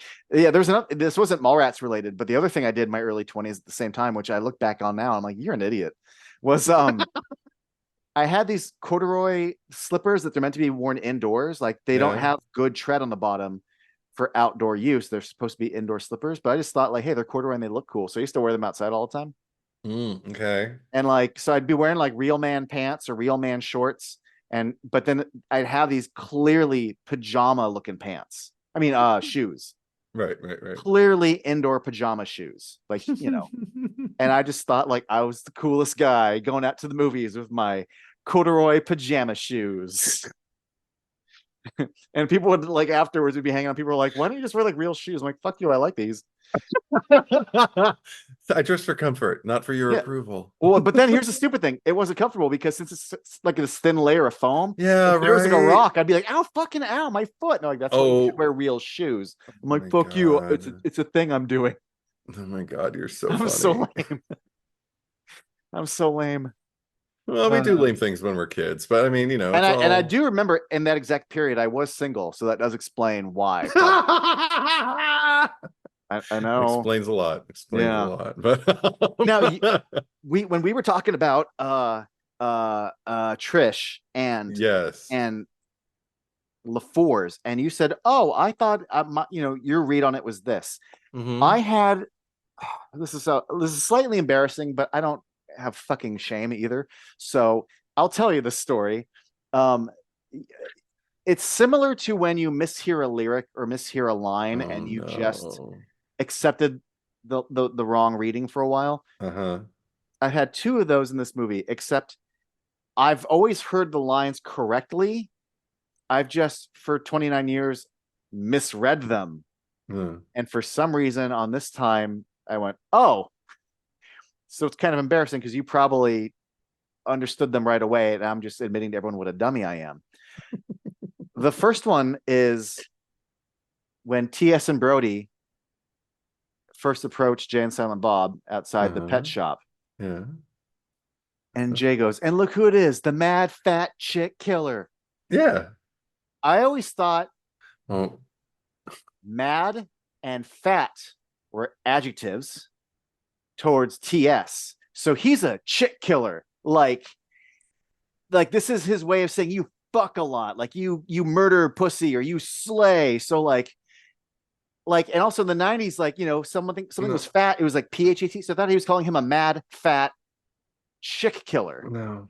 No. Eddie, I'm 43 and I realized he's a mad fat chick killer because Julie Dwyer had the fattest ass. You just realized. I'm 43. I just got that now. And here's the thing: TS even says, "Well, word really travels fast." And I was like, so then I thought chick killer was like, oh no, because you and Renee, not you and Renee, you and Brandy. he and Brandy broke up. So like chick killer, like you killed the relationship. Oh my God, So that's no. why like, oh, word travels fast because you chick killer, you fucking ruined. No. He's a mad fat chick killer. Big old dummy. But I was like, hey, now his reaction makes so much more sense about word traveling. But Eddie, do you know that like my brain for 29 years had created a No. reason why those lines all work? And now it just makes way more sense. Way more. Okay, wait. Did you have another one I had too? another one. Same viewing. Shit. Okay, tell me. Oh my God. Okay, so we've already established that Oh. Brody's explaining to TS, like, you used to be a Hmm. stand-up guy. You was the guy who punched his mother in the face because she said she was low class. And he's like, that wasn't me, that was you. And it was Right. her grandmother. He was talking about someone else. And it Yeah. was her grandmother. He's like, oh, no wonder the bitch went down so fast. So we already established that one, an old lady has been punched, and two, that Brody thought it was TS this whole time. I say that because when they're at the game show and TS sees the two guys that are stoned and passed out, Uh-huh. He tells Jay, like, well, what do I owe you? And Jay goes, oh, don't worry about it. Just as long as next time you pop your old lady, you make her call her Jay. And I was like, the next time he punches his grandmother in the face, she's gotta call him Jay. Only now at age 43 did I realize your old lady is like your girlfriend. I just thought that Jay, like Brody, thought that TS had punched his grandmother. You know, you pop your old lady. You are such a freak. Because a pop in the face, like a pop in the mush, you know, like. Oh my God. And I was fascinated by the idea that Jay would want, like, boom, he does it again. And it's like, hey, grandma, what's my Call me name? Jay. She's like, Jay. He's like, that's right. Or worse, she says, TS. He's like, it's Jay. Jay. And again, the way my brain would justify, because even the following line, he goes, the next time the next time you pop your old lady, he goes, here's hoping there is a next time.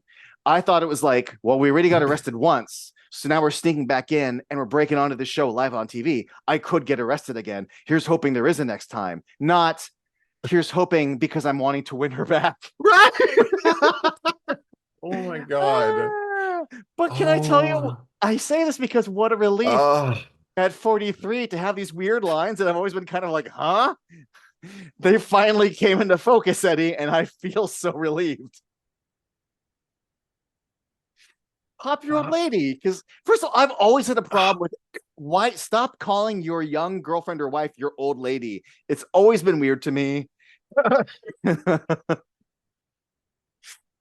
why I love that part. Well, because TS isn't calling her it. Jay is. No, but they're still of the same age. I just think it's weird in life when anyone's like, "Oh, this is my old lady." I'm like, but Jay's gonna find colloquialisms like that. Yeah, it's just.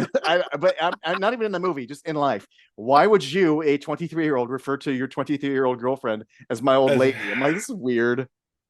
That's why I love the joke in Wayne's World 2 where the roadie's like, me and my old lady did this, and they're looking at the photos. Me and my old lady there. Me and my old lady and the road. Mike Myers is like, hey, who's that old lady? That's my old lady. Like, that's what an old lady is. Mike Myers gets it. Oh God, you're so weird. Sometimes I can be kind of intelligent, and sometimes I could be dumber than a sack of rocks. I'm gonna remind you because, like, I at least understand. That's fine. Next honestly, time you try to pull rank on me and just go like, "Hey, I'm right," but like, "Hey." One, the next time I pull rank, and two, sometimes we all need reminding. Yeah, that's true. I'm not above it. I won't get defensive about it. I'll be like, "You're right. I'm a dummy." Right. But at least other movies, like, I've misheard the lyric, I've misheard the line, but this is like, no, I heard it. I just give it the wrong. No, we all need our friends to tell us it's a good size. Hey. Okay. Speaking of which, this isn't even really a nitpick, but I don't understand and I don't care because I really don't care because I want it in the movie. Okay, first off, when they go off and they find like the like the comic books without the cardboard and everything like that. Where are they? I forgot. Is it a swap meet? Is it a flea market? They refer to it as a dirt mall, but it's like an indoor swap meet. Yeah, okay. Yeah. So they go to the dirt mall. I knew there was a term that I was forgetting. So they go to the dirt mall. And because it resembles like a swap meet or a flea market, like I guess anybody can set up, and sell their wares in any way. And so there's consistent people that clearly so that might explain it a little bit more, but at the same time, like thinking in terms of like I can't tell. Now this is where I'll show, my stupid, but I'm just kind of like the likelihood of a topless fortune teller. Because we used to have, oh my God, back in the day. You used to have a topless fortune teller? No. Oh, Back in the day, we used to have a drive-in movie theater literally pretty much across the street from me. nice. And we went a few times. We didn't go that often. But it was nice just having it there. I didn't know. Had I known then, I would have gone all the time.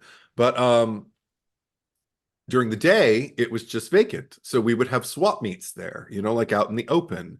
And it was fun because all of these people who were making their art and their jewelry and their t-shirts and their this and their that, tie-dye everywhere, turquoise jewelry as far as Mhm. the eye can see. You get the idea. Yeah. I don't recall ever seeing a fortune teller with their top on. So did Kevin Smith just think that'd be funny, or you would know better than I? Is this based on something that actually happened? No, this is not a thing. This is movie nonsense. Okay, okay, good, because it's a John Hughes movie. Okay, Yes, it's this is and a crazy one. this is the random part of the movie where tits happen Yes. because tits. And it's an insane, and I don't want to say they justify it, but there is a lot of doubt from TS about like what so like, but yeah, no, Yeah. no, top honestly, Eddie, I could tell little 12-year-old me would love to have been like, there's topless fortune telling in a fucking mall. Well, I would have Porky style like been making every attempt to try to get in there. Not a thing. Jesus Christ. Okay. He said just Defeated. defeated and Not a sad. thing. Not yet, anyway. I would have done. I You would have keep you keep gone. looking, John Carlos. You'll find one. I'd be more inclined to go into fortune telling if boobs were involved. Yeah. That said, it was so odd because I had forgotten that Priscilla Barnes plays that role. Yeah. And I had just heard, I'm following that podcast that Eric McCormick and Sean Hayes Mhm. are doing their retrospective where they're revisiting each episode of Will and Grace and talking about it, and also talking to like guest stars and Jane Burrows and producers and writers and whatnot. And they were talking to one of their guest stars who, when he found out that he was going to be on Will and Grace, he had never done comedy before, and he's very close with Priscilla Barnes. So he asked her, he said, I'm going to go on a sitcom. You're Terry from Three's Company. Like you're my biggest asset right now. What should I do? And she just said, don't try to be funny. And Hmm. he was like, really? And she's like, just play the scene. The laughs will happen. Just do the scene. And I just thought like, and when I saw her, I think is her name in the opening Mhm. credits? Okay, so when I saw the name, I was just The kind of like, Fantastic Four. She's the oh, Fantastic Two. right. Okay, thank you. So that's when I saw her name, and I was just kind of like, oh, I just thought about Priscilla. Oh my God. And I immediately remembered she's October. Yeah. And so I was just kind of like, oh, I remembered there was a topless fortune teller, but I didn't remember that she played it. Oh, cool. Okay, this will be fun. Especially now that I know that her key to comedy, this is the first thing I'm going to see her, knowing her little secret. And I watched her play the scene, and I gotta say, she didn't reach for a joke once. She just played the reality of the situation. I'm just Yeah. this Jersey girl who's trying to make ends meet, but who's trying to put on airs and everything like that, and who's a little flirty, but who's also really just kind of hanging out in a dirt mall. Like everything about it worked. Yep. It seems like a big word to use, but I will give it to her. The verisimilitude of that whole sequence, I love that sequence. I even Mhm. love TS in that sequence. So everything, yeah. No, Just two big enthusiastic thumbs up for me for that sequence this it's time. probably my favorite TS scene. I think so, yeah. Yeah, because I Because he still, I he has still to lean on feel, decency. I still feel really rotten about. I don't take any joy about being so critical of his work, but man, he really does shine in that moment. Um, Yeah. and also the thing is, you're right. It's funny without having jokes because I mean, there's so many different ways to get a laugh, and sometimes there's so many things like I'm thinking because Curb Your Enthusiasm's back for its final season right now. There's so many beats where there isn't a joke. Yeah. It's just how Larry David takes the data and reacts to it. Like Yeah. as long as it's natural, there's humor in honest responses, even dialogue free responses. Mhm. But also with her, there's a genuine charm. I get a little warm fuzzy every single time they say you can just cut it with the theatrics, she goes, oh, and she switches into like, oh, I work so much better when I can just use my real voice. Like, Yeah. I sort of I get warmer the second she just Yeah. gets into it. She's a fucking pro. She wrinkles her nose a Yeah. little bit. Oh, Mr. Sheffield. It's like Oh just this side of that. She doesn't do that, but no, but I mean, like like I said, just like total East Coast girl who's who found her niche. She makes yeah. money, and even the fact that this is the thing that I love is she makes me want to believe in her. Like even the fact that like she Mm-hmm. attributes it all to the second nipple, and then we see her eat it at the end, Yeah. and it's lunch meat, like so she just eats it at the end because I who always knows thought it when the was next. gum. Oh, I always thought it was lunch meat, but To okay, each their own. Yeah. to each their own. Uh, but I guess would God, now I have to watch it again. But I wonder if we're reading into it as a gay and a straight because you were thinking of it as meat. And I'm thinking of it as, like bubblegum by the bum, Wait, what? I have, and this was, first of all, a girl told me, not a guy, but a girl told me that she referred to the vagina as bubblegum by the bum. Like it looked like a little wad of bubblegum. Oh God. And yes, I went on YouTube and said bubblegum by the bum. But Oh my God, you're making me remember something I heard some girlfriends of mine say earlier this week. They were talking about eating snack packs without the spoon, and I'm like, oh, is that how you do it? Anyway, okay. So topless fortune teller, you want to believe topless in her. fortune teller, I want to believe in her. And even the fact that she attributes, I can't believe one thing she says because she's kind of like one reveal after another. Mhm. But I still leave that scene wanting to believe she has a gift. Like, they should combine their efforts. Even if her gift isn't like, like ooh, or anything like that, she can read people. She can tell Yeah. exactly like what it is that they need to You're do. both hurting, one Yeah. externally, one internally. Mm-hmm. You spent the whole And you movie need kind of just bitching and you not wanting to go along with this. You need and to. combine your efforts. Yeah. Chasing Amy. But Nice. but yeah, the fact that she helps them, like because again, because of her, they both kind of like go full steam ahead, like Yeah. to the finale where everybody who we love wins, basically. So I mean, I don't mind kind of like, I want to get my fortune read and just see what she'd say about me. Like I would totally go to her in a second and just be like, oh, you can drop the act, so just like whatever. And then she'll like, do the nipple. Also, oh my God, so rude, Brody. Like But again, the delivery. it is. Are It you is kidding? That's funny. disgusting. And also the fact that it doesn't hurt her feelings or make her embarrassed or make her want to cover Right. up or anything like that. That's That's what fascinates me because it's so rude. yeah. Like you'd think just like, all right, I don't need this. Just gonna But again, it makes sense that she pulls it off and that it's fake because like she knows the whole time that this isn't fucking real. So I take no real offense to it. Yeah. And oh, this was my first time seeing it in like the best quality possible, even though I was only streaming it. But I every other time I've seen it in SD, like off of a DVD or off of a VHS, it always looked so real. And now I Yeah. look at it and I'm like, oh, not anymore. No, it's so clearly like a Yeah. because even when I would go back and I know like the first time I saw it, I totally thought like, Mhm. did they get like a real thing? And then when she pulled it off, I was like, oh, okay, yeah. No, symmetrically that totally makes sense. Just like Yeah. where the nipples placed and everything like that. But it just worked so well. Like the placement was perfect. And for the extra one. And then subsequently I'd watch it just going like it's uncanny. And I don't do that anymore. That No. one of I the defeat not defeats, but what's the opposite of a benefit? A disadvantage. That one of the disadvantages of like moving into like continually like greater resolution with these yes. films as we move forward. It's a shame. I watched this with Tracy like a couple years ago, and she's like, "Oh my god, that looks so fake," and I was like, "But you're Oh right in this resolution." But I'm like, when you watch this on VHS in '95, it didn't look fake. no, that's a Um, shame.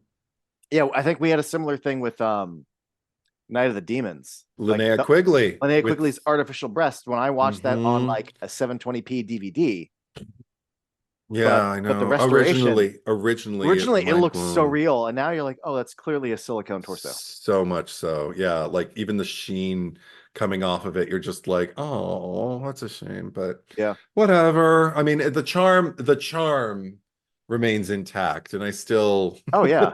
And honestly, one of the funniest beats in the movie is because of TS, which is, well, it's the third nipple, really. He goes, oh, you have a third nipple? What are you talking No, it's as about? clear as day. Look at it. And she goes, you can look. I don't mind. I know. Like that's the And thing. She's again, so it's not a joke. prideful. Love it. It's not a No. joke, but it makes me laugh. I don't mind. No. Yeah. She's just What game. are you talking about? And he even after he said, when he goes, what are you talking about? You see him kind of be like, okay, like I was trying to be polite. Right, Like, right. it's a really good TS moment. Jeremy That's London true. really, well, That's I was trying to true. be nice, is what his face is saying. I He can't actually, go ahead. Go ahead. Go ahead. Go no, ahead. he He really actually. is listening and responding in the moment. That's true. It's great. Yeah, Well, I agree. I agree 100%. and Yes. I also love the idea that Brody is disgusted by this other nipple, even though, like, bro, it's still two tits. But when they're getting up and leaving, his Yeah. I said this about Randall, like he's a conundrum, like he's grossed out by an extra nipple, but then he's like, hey, do you have any extra body parts? She's like, well, you can check them Yeah. if you like. I'm like, wait, you like the idea of two vaginas? Like that sounds Or so much anything. more complicated. Like maybe she what was it? There was you make me think about like an old Mystery Science Theater bit where they're talking about like I think they were watching Manos the Hands of Fate and they saw Torgo's giant thighs or his big his big knees. They Mhm. were like, what other body parts could be enhanced to make Gila Monster just like like big knees, great, we got a movie. Like, yeah, imagine if I just had one big nostril with a lot of red matted hair. Ooh, ah. And then they're saying just like nipples, nipples everywhere, some on my back. So maybe who knows? But I like the fact that she's just kind of like, you can check me if you want. And he's like, really?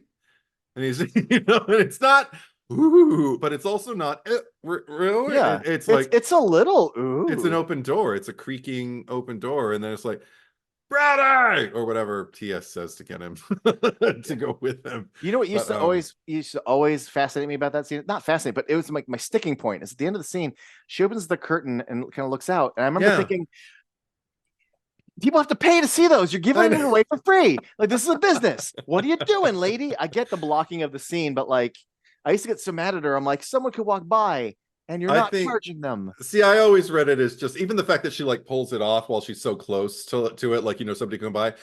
She knows that if they came by, nobody else is coming by for another couple hours. Like she's good, and she's probably like over in a corner that nobody ever goes to unless they're seeking her out. So I think she understands the rhythm of her business. She knows now that Yeah. she's helped two people, she might be good for the day. Oh Like, yeah. So like, you're making me think like the thing about like, you see this, I think the most closest allegory I could see now is like when you go to like a mall or a shopping center or even a convention, is you see people who are like, oh, come get a massage. You're like, wait, what? Like in the middle of this area, I've got a chair and I have a right. business, and that's the closest thing I could see to it. Actually, you see this at a lot of like conventions, especially like horror conventions or Ren fairs. Is that's like, oh, there's a fortune teller here. They go, oh, Mhm. there's a fortune teller. So I get the idea of an entrepreneur going like, oh, well, I'm going to set up, this place is open 3 days a week or whatever, and I can set up shop here. But the topless thing would not go like unnoticed by the community or the police or whatever. It's Yeah, just like believe it or not, some people still frown on topless fortune telling. Doesn't she say that? as if it's a thing. Yeah. Yeah, topless fortune tellers moved into my neighborhood and she's having a rough time. You know, People still frown upon it, it's still frowned upon. The people don't condemn it, but they don't condone it either. Oh God. We'll get to that. What a sad world. Yeah, right. um, um, you were talking yes. about HD. Another thing, Yeah. that because I watched this last night or 2 nights ago. I watched the 4K, which is now my second time watching the new 4K Oh, of it. yeah. Which the thing I like about 4K is I mean, well, duh, but like anytime you can scan an original film, the better the resolution, the more you're getting a look at what the original celluloid was being presented as. Sure. VHS, DVD, Blu-ray, I never noticed, but in 4K. And we were talking a little bit about Vulgar the Clown last time. Has Vulgar the Clown ever shown up again? Like, well, no, he's just in the opening of Clerks. But I never noticed until this time in the year of our Lord 2024, or whatever the fuck, that the if you're working on the game show, Yeah. the all access lanyard has Vulgar the Clown in the middle of it. I was like, hey, Oh my hey, it's God. neon yellow, but Roddy's got it around his neck Oh, I gotta look. when he's Okay. telling Brody, like, go take a look, fucking Mm. the Truth or Date on the channel K Rail is Mm-hmm. must be a View Askew production. So never noticed. Okay. I don't feel like we shat adequately on Brandy. So the only thing I want to point out, Okay, we're talking character flaw here, yeah. delivery. But Uh no, this is the thing. This is the thing. It's just like I remember I used to do anytime like I've met somebody who was, familiar with the movie. We go down the roster of things we like and things we don't like and whatever. And inevitably, like, talk of like Claire Forlani would come in. And it was just the impression that would always get a laugh. And it would just kind of like say, I mean, like the whole movie's basically like, well, T.S. And anyway, I feel like she's made face touching into its own kind of like, I don't know, posturing, because like she does it in the first one, and then it happens again later, like when she's like at the rack, like before Joey Lauren Adams comes in and she just starts going, just face like, oh, I'm so distraught. And I'm like, because I'm acting, and I act when you act, you touch your face. And it's just I don't know, it stood out to me. That's all I want to say. The only other thing I noticed, she did it twice in the finale, and it was kind of funny, but it's something that I've also seen mocked by actresses when they're in satires or parodies and they're playing this role in the parody. When they're the girl, after TS proposes to her, and after everything they've been through, and then she just kind of like forgets forgets it all and just goes, yes. it's just like it's a very light comedy. Like, again, it's you're not wrong that she forgives it all and just agrees to get married, but like, And then just this isn't Chasing Amy. This is no, but I mean, again, I'm not asking for Chasing Amy. I'm just saying the like, because she does it again later, like whenever I can't remember their final exchange with each other when they're hugging and kissing. Oh yeah. Like, and he says, would you have gone on vacation with the winner? And she's like, yeah, but I would have sent you a postcard. And he's like, oh, I think you would have. And she goes, yeah, it's like, oh, yeah. And it's just kind of like, oh God, I can't. I don't want to say I'm not with you on this, but I will say I have seen far worse. And because of that, this has never registered. When you said face touching, I did remember the opening scene, because I do remember her going, yes. Did you tell Julie Dwyer that the camera, like, oh shit. I remember from the opening scene.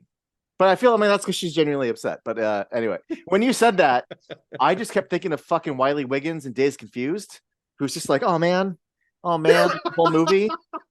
Oh man.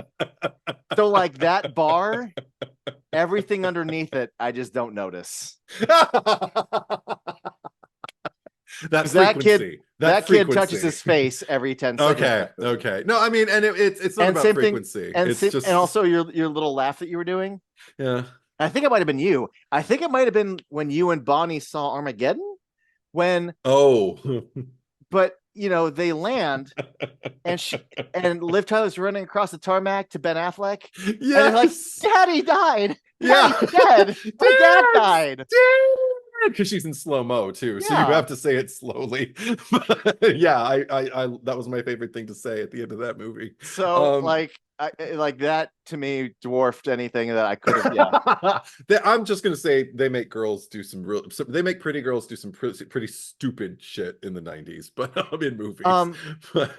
Yeah, like it's amazing that they go from that fight to like agreeing to get married. Yeah, it's there's a few moments in this movie.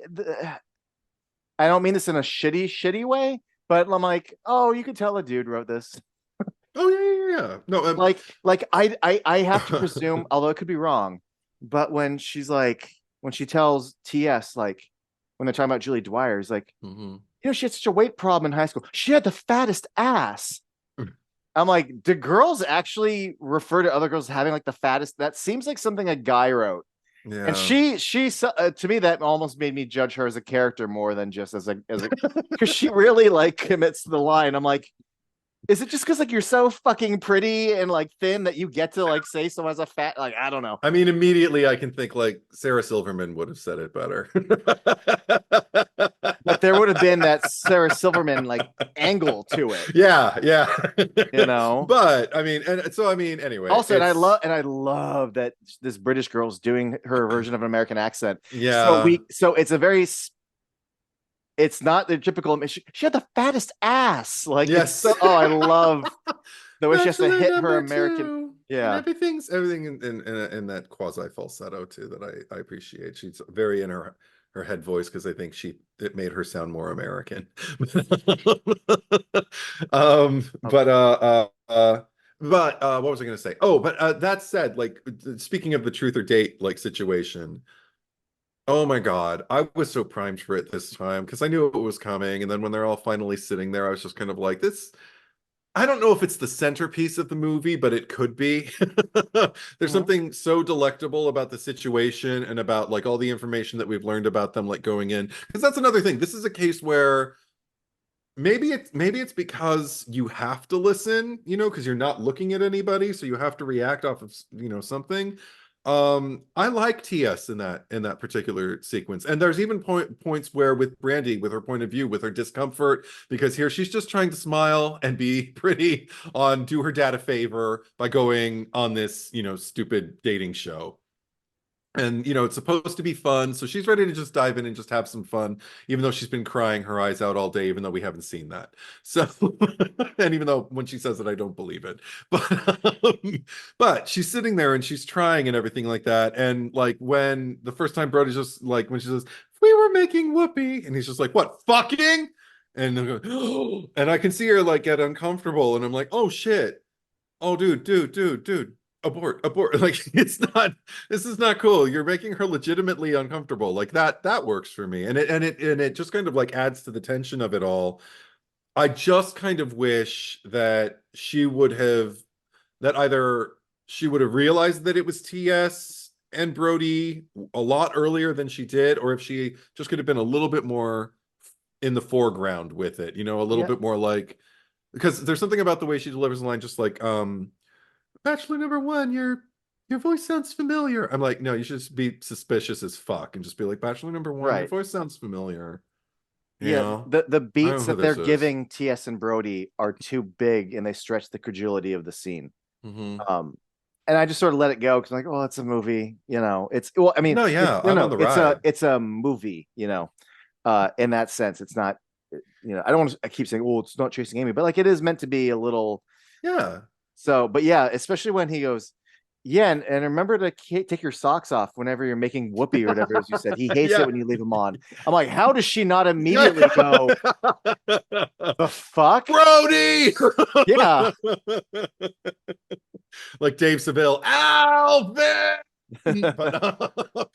But also, I mean, just seeing Brian O'Halloran there playing another Hicks, Hmm. and everything with his interaction. I love Oh, just watching Jason Lee just shout him down.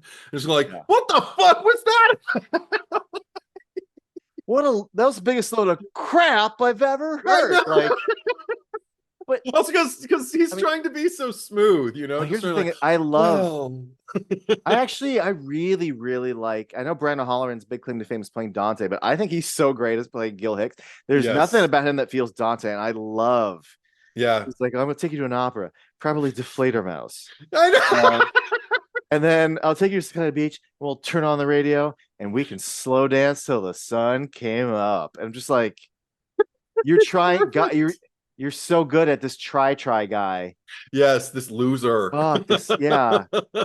who thinks he's a winner, Yeah, I love who's all puffed up and all just kind of like, but the between like the shit, short hair on the top, long hair on the bottom.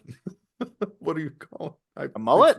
Mullet. Between the mullet, it's not really Yeah. a mullet, but it's like slicked back and then it's just kind of like Yeah, it's not dangling quite a in the Manny back. either. Yeah, people. Yeah. Yeah, yeah. It's just it's an unfortunate hair don't. But Oh, but he's fucking great.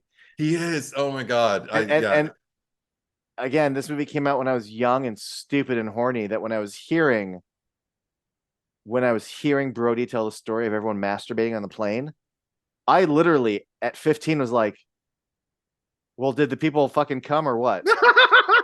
And then Gills is like, "Well, did he come or what?" I'm like, Jesus one, Christ. one, there's a truth to that way of thinking.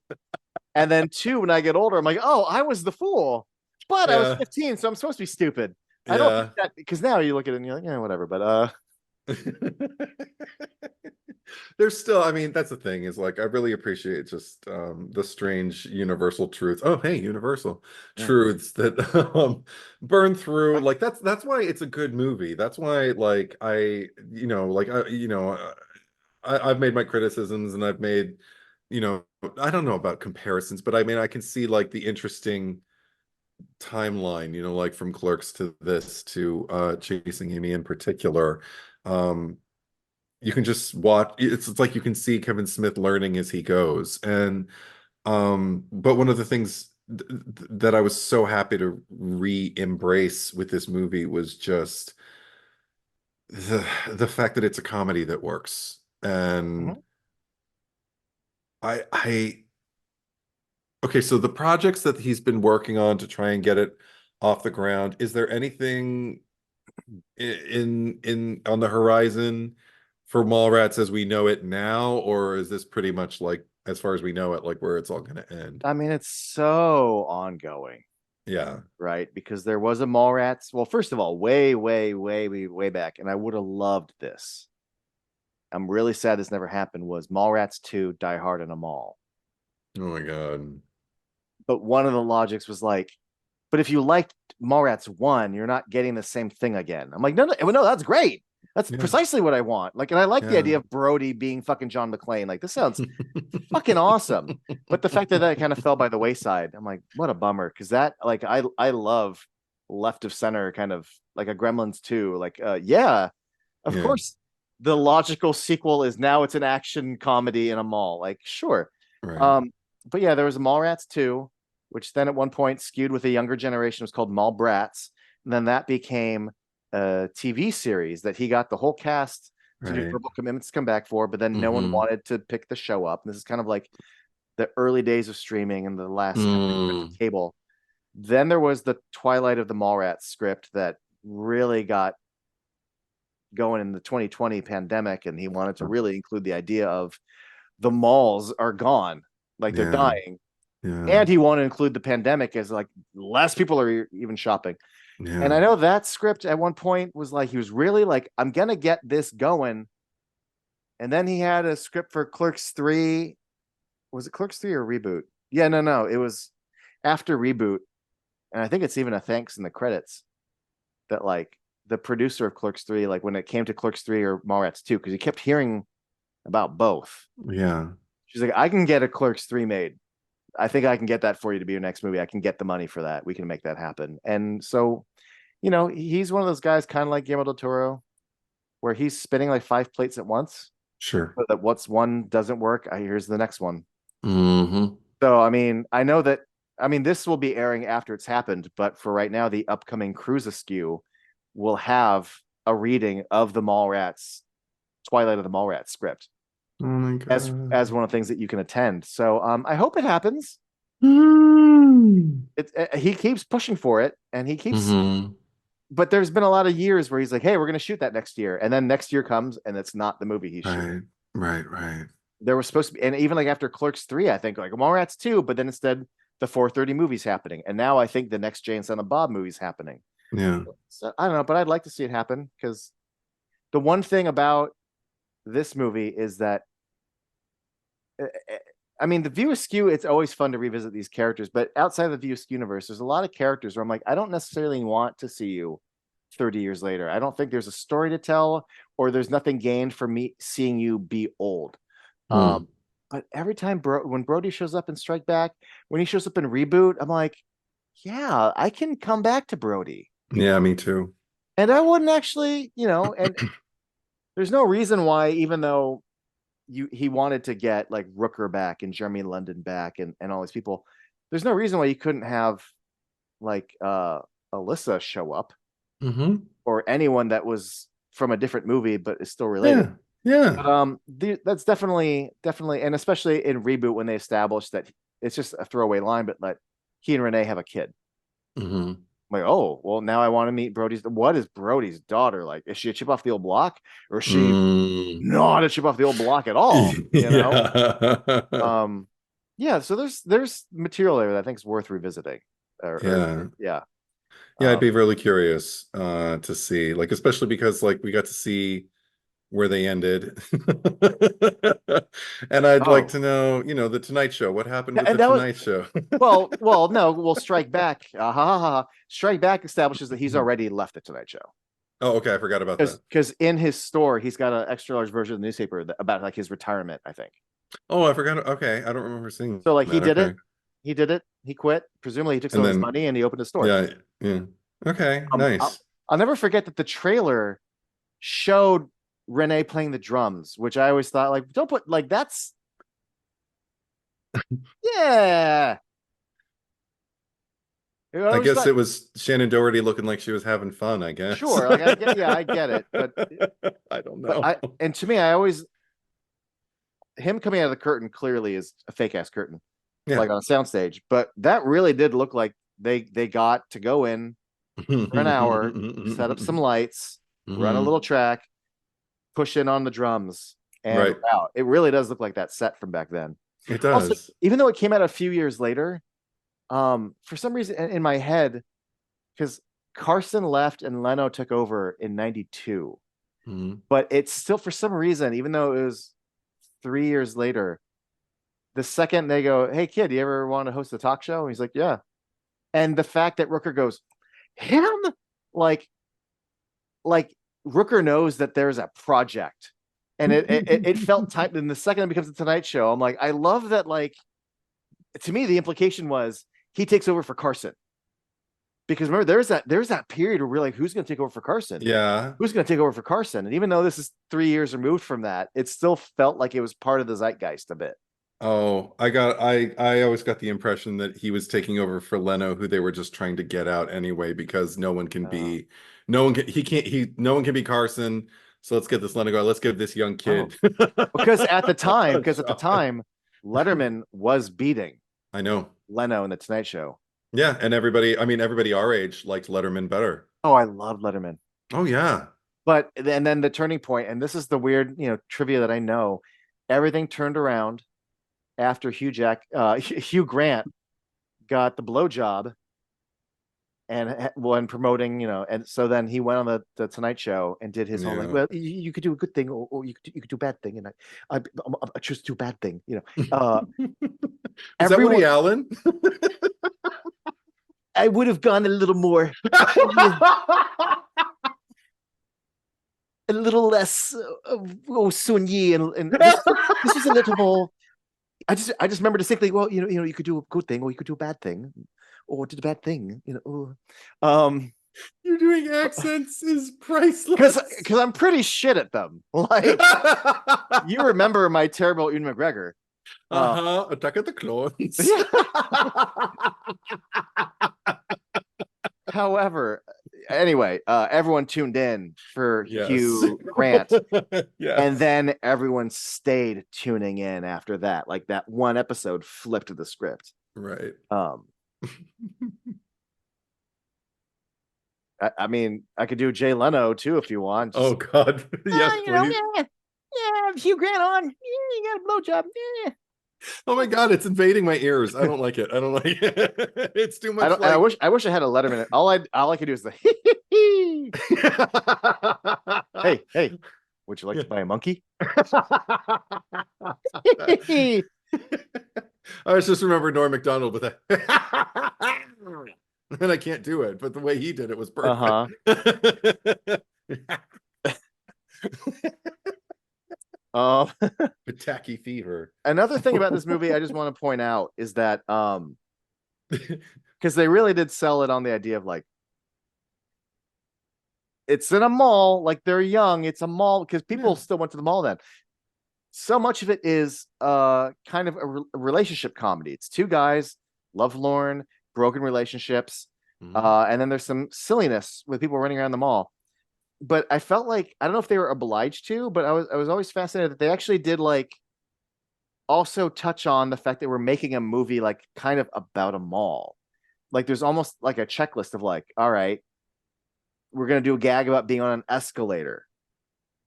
We're gonna have a Mhm. fight about the food court and how every mall had like a Mrs. Fields or just like a random like cookie stand in the middle of it. Yes, yeah. Um, I think Popular girl. yeah, one of the big ones was, and this got a laugh every time when he's like, maybe they're building was it like oh shit, I forget when they're trying to talk about the stage.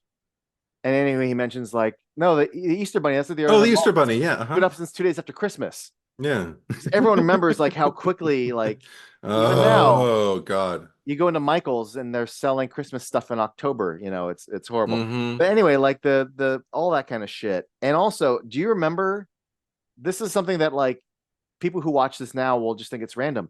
You used to go to any indoor and outdoor mall. There was a kiosk selling Magic Eye. Magic Eye was everywhere. Magic Eye Yeah. calendars. You go to just Yeah. every fucking where was the goddamn Magic Eye. Yeah. So I do like that beyond just Brody, Jane Silent Bob shenanigans. Like there's a lot of good like little jokes about like what it was like to just sort of shop in a mall and like Yeah. also kind of I don't agree with Shannon Hamilton, but used to go and just see the kids who would just fucking hang out. Hmm. Like Yeah. like it does also live up to like its name. I mean, it was a thing, like, it was because I was, a minor in the 90s. I remember it was a place where our parents could drop us off and let us kind of be on our own and we were safe. And then they could come and pick us up like after we were there for a few hours. And it meant like, okay, do you want to go see a movie? Do you want to go window shopping? Usually it was just an occasion to just kind of like sit there at whatever eatery you want. If you don't want to do the food court, they have restaurants you can go into also and sit down. Oh, You can just catch up and just sit there for like 3 hours and then tip badly. Like that's yeah. what our teen years were all about. And also malls used to have movie theaters in them in the 80s and 90s. Like that's one thing is when the malls stuck around in 2000s, but the Yeah. movie theaters did not. No, not many. I still Well, have one actually, that's adjacent to the mall that's nearest me, but yeah, yeah. I remember when I this is so random, but like when I saw The Last Jedi at midnight, like I had kind of put off where I was going to see it at. So I didn't go to any of my local theaters and I had to go to a theater that was maybe about 15 miles away. Mm. And it was in a mall. And I remember going, it's fucking 2017. And I'm like, there's a mall with a Yeah. movie theater. This is cool. I haven't walked down a bunch Yeah. of closed stores because there was a midnight showing. And Mhm. I don't know, I don't want to say nostalgic, but Oh, you're making me remember. Yeah, like even I don't even know if they still have it at the top of the Beverly Center, which admittedly is, kind of like the Bel Air of malls or the Beverly Hills oh of yeah, malls. yeah. But there used to be a movie theater right at the top, and if you caught a late show, you had to go down all the escalators Mm. to get back to your, and not all of them, but to however many you needed to get back to your parking space in the lot, and everything would be shut down, and there was, yeah, that was nice. Oh, and now I'm remembering too that because as a somewhat Angelino adjacent Yeah. LA County ish, Hmm. there was a theater. I don't remember. It was either off like the 110 or it wasn't the 101, but there was like there's like a big fucking mall Okay. in Okay. LA, and it closed a few years ago, but it was a movie theater, and it was a newer like you could tell it was built new, Mm. and they only played foreign film Indian art house stuff, and it was great.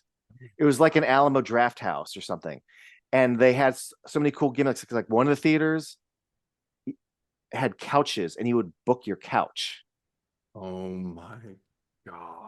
I remember seeing, I forget what it was called, but it was the Cronenberg movie with Keira Knightley, with like Carl Jung, and I think it was played by Viggo Mortensen. No. But the whole Yeah. movie was like sex research.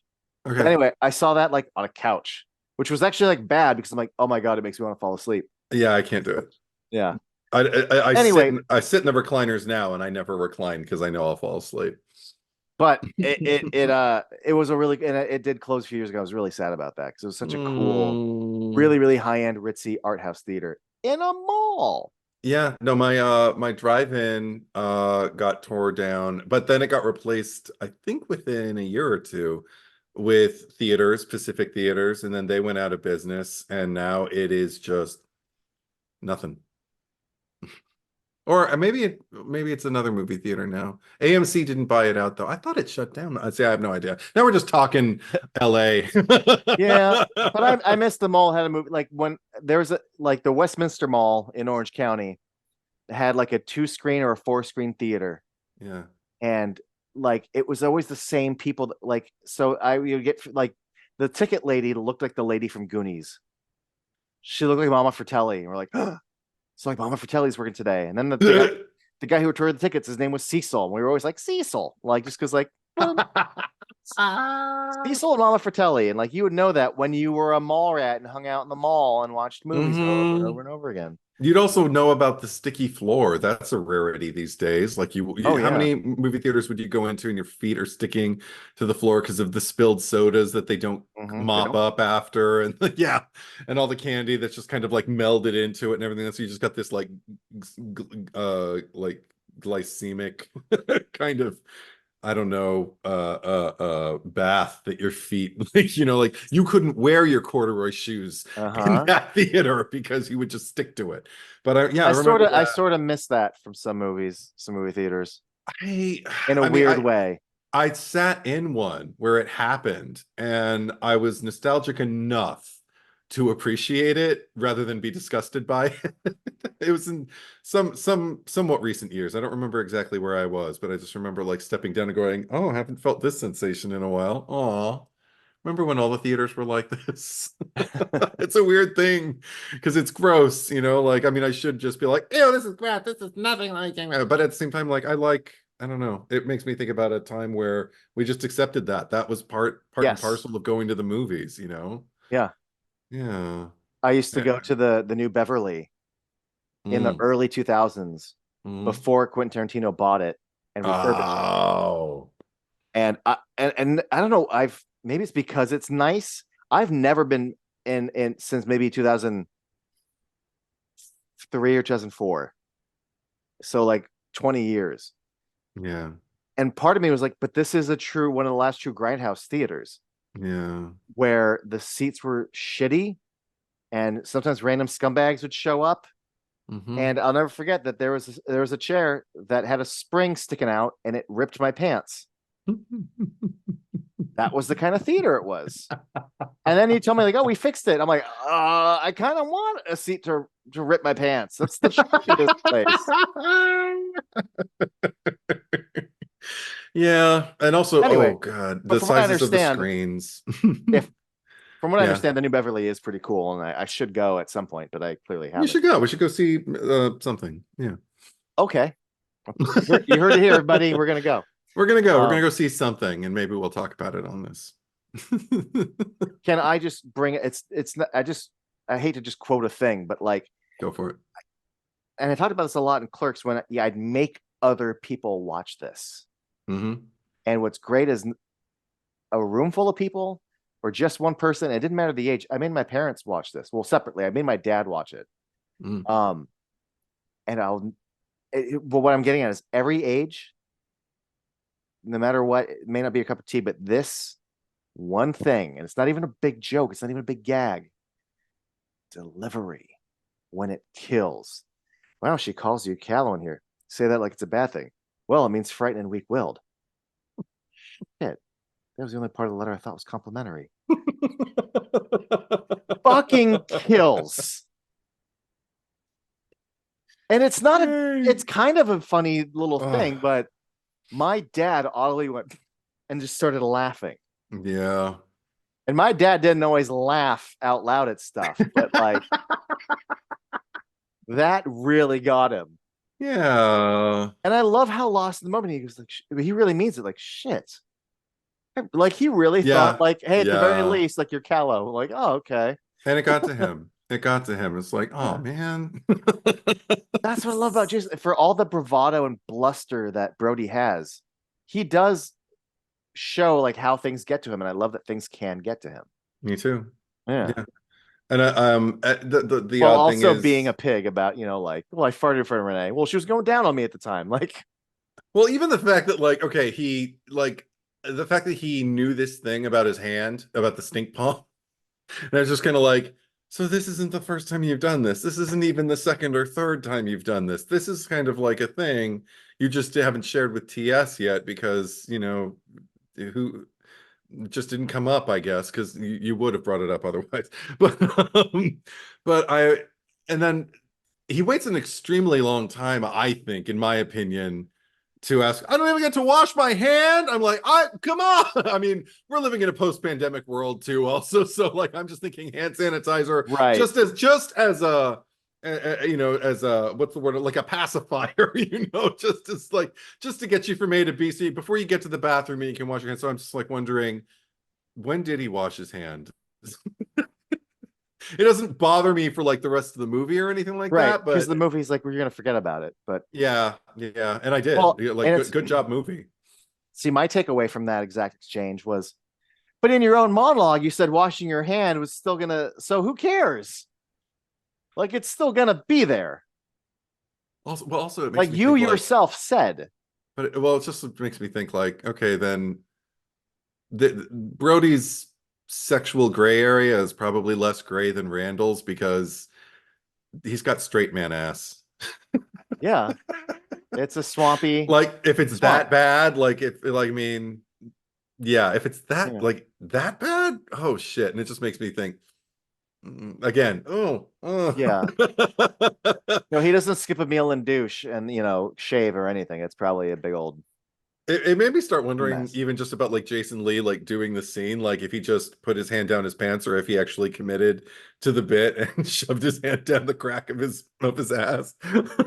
I wonder. Oh, that's another great. First of all, he did. Well, I don't know. That's a. God damn it! Now you're making me overthink that. I'd like to think he did. I like to think it's acting, but I'd like to think so too. Just acting. because out of courtesy for your other actors in sanitation. Exactly. But that's also another great TS moment, which is you should Hmm. see yourself, a grown man with his hands down his pants. Like it's so. Hmm. It's meant to be like this, but I love that Brody doesn't take the hit. He just goes. He just says, "Yeah, I probably look like my old man."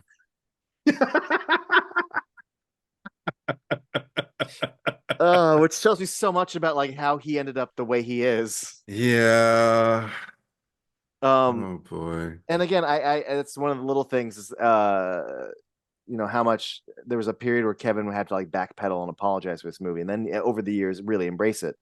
But I always slightly felt bad that in Chasing Amy, we have characters mentioned. Well, in your last comic, what do they do? The fucking stink palm. What is that? The stinky palm. Like so condescending. You're supposed to be an artist. I'm like, no, it's okay. Like stink palm's funny. It's okay. Yeah. We're, Well, we're all having fun here, folks. Like, yeah, he'll return to form. yeah. In both cases, he'll return to substance, and he'll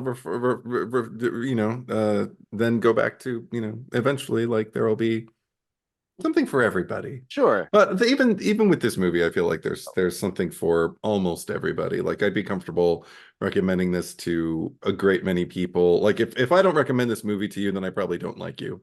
Right. Yeah. I'm just probably like, yeah, no, you're not my cup of tea, and this would not be yours. So move along. Oh, can I tell you one more little like we were talking about like little nitpicky things that make us laugh? Yeah. There's another one, and again, it's one of those things where like it's like the world of the movie with like binoculars, where like it's movie logic, not real logic. Yeah. But I still laugh. Is that Renee's in a store, TS and Brody are being escorted out, and Brody is screaming, "Renee, get your hands on the bomb, hurry!" And then fucking Ben Affleck comes just right in the frame and goes, "Hey, did somebody call your name?"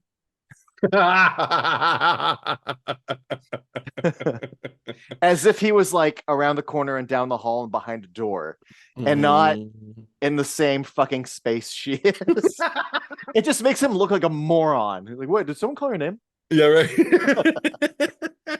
And one thing that I want, because we haven't really talked much about Mike Rooker. He's a perfect villain in this movie. And to the point where, like, again, like villains can be so interesting if you're watching them have fun. And one of the things that I love, it just gave my heart like a little somersault in a weird way. I mean, I guess it's because it was also like leading to his own undoing. But when he's sitting there eating, the pretzels and everything, and then all of a sudden, the security guards Oh on yeah, Brody and TS, and immediately does this silent movie villain clutch of the yes, chocolate covered pretzels, and then does like a big, like Dr. Evil yeah, and kind it's with of his kind of it's celebratory. yes, it's a weird yes, it's very theatrical. And he's filling the, like, it's pulled back enough that he can, like, fill the screen as much as he wants. And oh my God, does he? Like, I that was one, like, microcosm of like the performance that I really, really appreciated. But all the way through, like, everything about him, his intensity, his territoriality about his daughter, and his hatred for TS. um Mhm. I'm here for all of it. So I Oh just didn't yeah, want it to go unsaid. uh, I'm thank you for that, because that he is this was my first Rooker. This might have been, I feel like I recognized him from something before this though, and I can't tell you what it is. I don't know. That's fine. Yeah. I think we also need to not ignore Ethan Suplee as Willem, Yes. who I always found it to be interesting that, canonically speaking, up until that point, he's supposed to be Willem from Clerks. Mhm. And then one of the little tiny things that I always felt disappointed, and I do not feel disappointed by this movie, but in the lead up to Jay and Silent Bob Strike Back, Kevin Smith had said that there was going to be some sort of gag or some sort of storytelling device that they were gonna have both Willems in Strike Back. Oh And I my was like, ooh, and then they God. don't. And then only Mosier plays Willem in Strike Back for a second.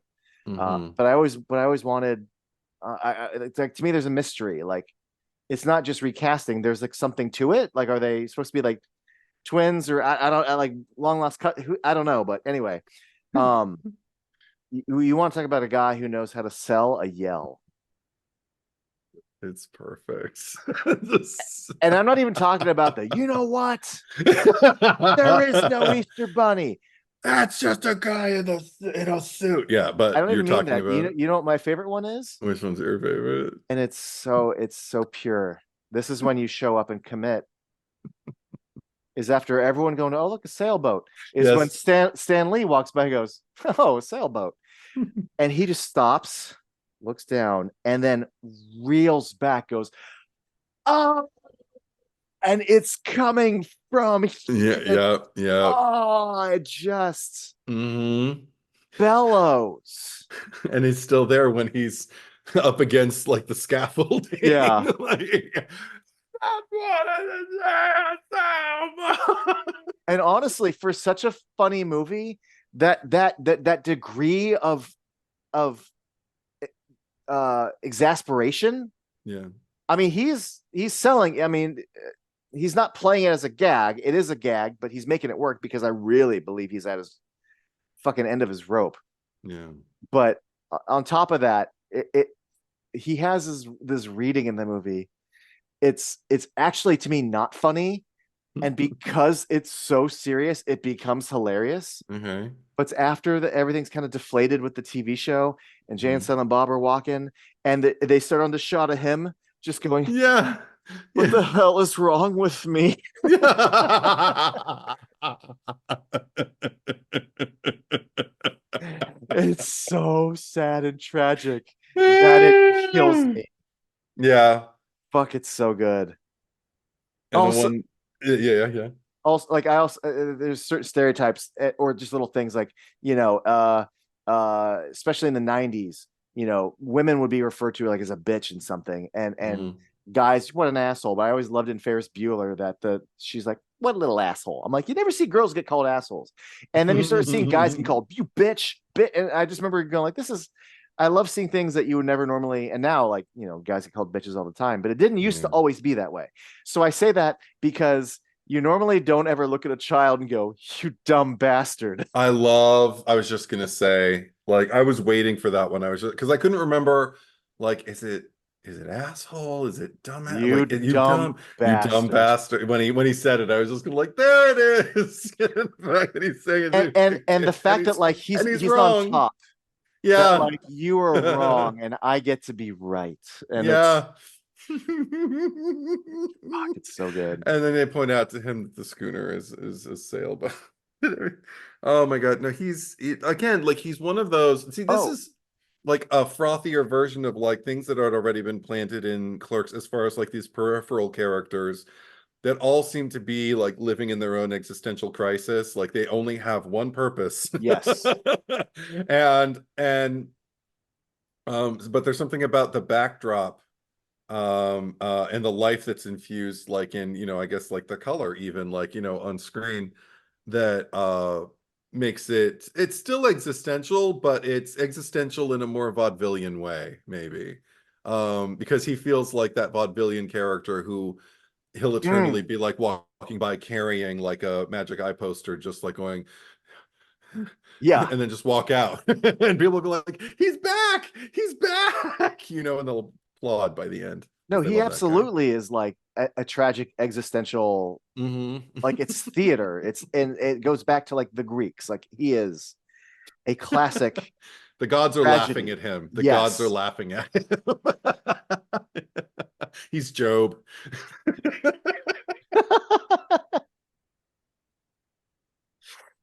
Oh God. Spelled job, if anybody wants to Google it. Gob. You got anything else? Yeah, I'm actually looking just to make sure that I'm right about this. Um, let me just so I'm not crazy and wrong. Okay. Do you have anything else while I look at this up? Let me see. Oh, I mean, we addressed all the cast members. Oh, soundtrack. That's another thing that just like took me right back to um that time in my life, but not again, like not like in a the bygone era. I just kind of like, I don't know, something about music of the 90s as a whole. I It just strikes a chord with me. And I know a lot of people who are our age and older, like sometimes it's music from the 80s, music from the 70s, music from the 60s, what have you. Um, and you would think for me, because I was, in grade school when the 80s music was out, and I love 80s music, but there's something about the 90s. There's something, the plethora of styles that we had at our disposal that seems so specific to that time. And I mean over genre, like, over like beyond genre, like almost to the point where they created a new genre where you listen to something, you're like, this sounds kind of like swing music, but it's definitely from the 90s. Or this Mm-hmm. sounds kind of like, punk rock, but it's friendlier. So it's definitely from the 90s, that kind of thing. Or this is rhythm and blues, but I know it's not like Motown. This is like, you know, what rhythm and blues became, like in the 90s, like that kind of thing. Do you know what I mean? Yes, I do. And I get that from this soundtrack. It's so incredibly There's a lot of what I specifically say like post punk pop punk rock. mm, yeah, And a totally. lot of it really really really really slaps. And Yeah. it's the same era and Brody is wearing like airwalks. And well, he's wearing specifically the Jason Lee airwalks, but like there's a certain like when I think of like Goldfinger, when I think of like Mm. Green Day Dookie, and I think of like putting on my airwalks and the corduroy jacket, my baggy jeans. I even bought the Brody shirt, I remember, and I wore it for a good long time until it got holes under here, and then I just cut the sleeves off and I just used it to work out, and then It just fell apart. It I have yellowed a with Brody shirt. antiquity. Yeah. I cosplay as Brody, Oh yeah, yeah. and I have a little cup that I carry around. And then one time I had a bag of chocolate covered pretzels, No. Did anybody and take them? well, I found two or three people who were dressed as Yondu, so Oh my I would specifically offer them to God. Yondus. Yes, that's great. One of the guys didn't get it, and the other guys were like, "Ah!" I'm like, "Great." Yeah, there you go. No, the one thing I want to look up that I was right that in contestant number 2 when they're backstage Mm-hmm. and it, he's the one with the longer hair. I'm like, "You're Sanford, the guy that plays hockey in Clerks." He's the one who's like, "Say what you want, but you're suppressing rage. You're living in denial, suppressing rage, motherfucker." You know. Right. And I love the idea that since this canonically takes place the day before, I'm like, "Oh, so you went on the game show, you got super stoned and passed out, and then the next day you got your hockey shit and you went to the quick stop and you played hockey and you drank free Gatorade. Like this was your 2 days." Mm-hmm. I because there's all these like connected main characters, but I'm like, that one guy, he gets to be in both. That's neat.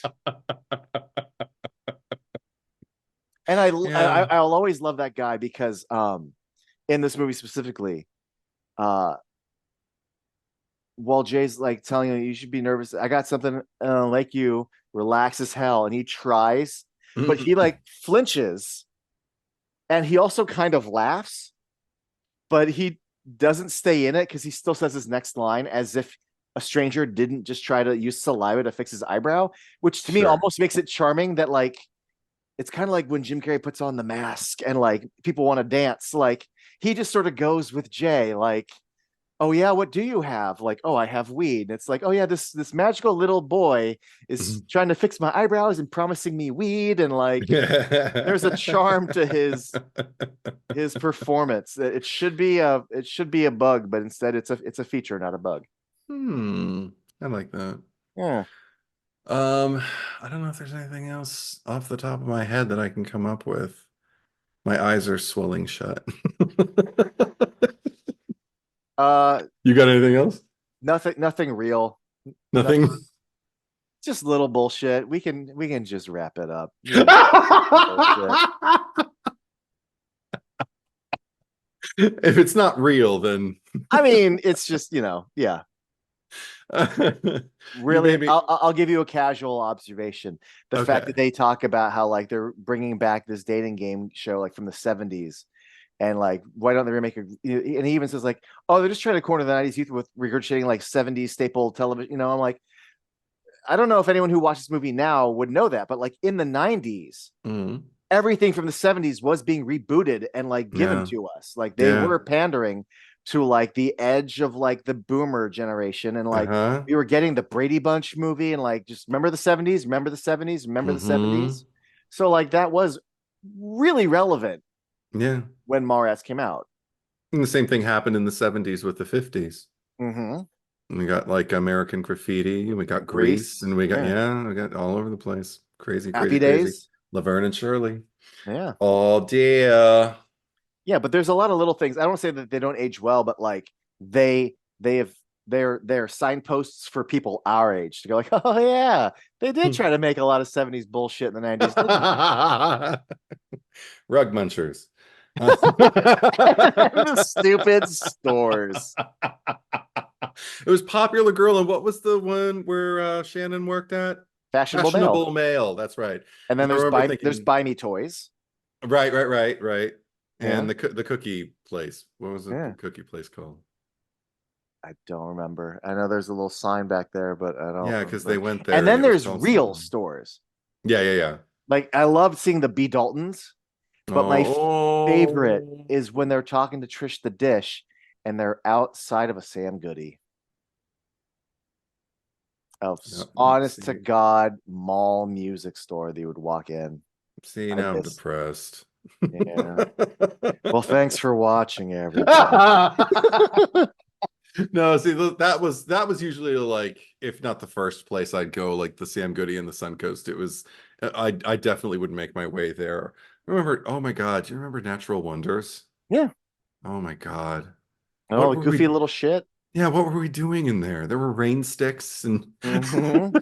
And weird little things that were magnets that would go and- like, yeah, oh, look, it's you plug it in and it does and bullshit. yeah, and CD listening stations for music that is supposed to be like, okay, listen to a volcano. This is what the music of volcano would make. Here's, the ocean. Yeah, Here's the ice caps. I Here's, remember my whatever. friend. I thought he was so enlightened because he got like a Rainforest CD and he would play it as he went to bed. I'm like, yo, that's cool. And if we ever did sleepovers, I'm like, dude, put on the CD. Oh my God, you're Let's so fall funny. asleep to the fucking rain. And now we've got ASMR, but Yeah, yeah. Kids, before ASMR, you had to go to a store in a mall that sold rain sticks and you had to buy a Rainforest CD. And you had to have like a CD, and then your CD player would be going all night. It would turn off automatically. Ah, whatever. Back in the day, these kids today, they don't know. They don't know shit. Yeah, it's so easy. They know the shit we don't know. That's true. They know the TikTok and the Mr. Beast and I made 2 TikToks finally. oh, good for you. I've done none. Yeah, I just two video. This is how you do it. Just video of your pet. I did 2 videos of Des snoring. I haven't even checked the second one, so I don't know. But the first one got over 1,000 views. Yeah, over 1,500. I can't remember what the number was, but it was a God lot. damn. Yeah, and I was like, wow, okay. None of them followed me, but Oh, really? I was gonna say they're probably all like following you from like the cherry picker. So they're like, oh, no. I have a very small list of followers because I'm not active on there. And even when I advertise like, and I'm on TikTok, I mean, I'm not, but you can follow me there. No, people don't want to follow someone if you're not producing anything. So now it's like, well, see my cute cat. people Anyway. who produce. Sorry, it's a It's, different movie, but I know, totally different movie. Ah, this was fun. Thank you for joining me, Eddie. I know, right? We'll be back for Chasing Amy. And that's it. Okay, bye.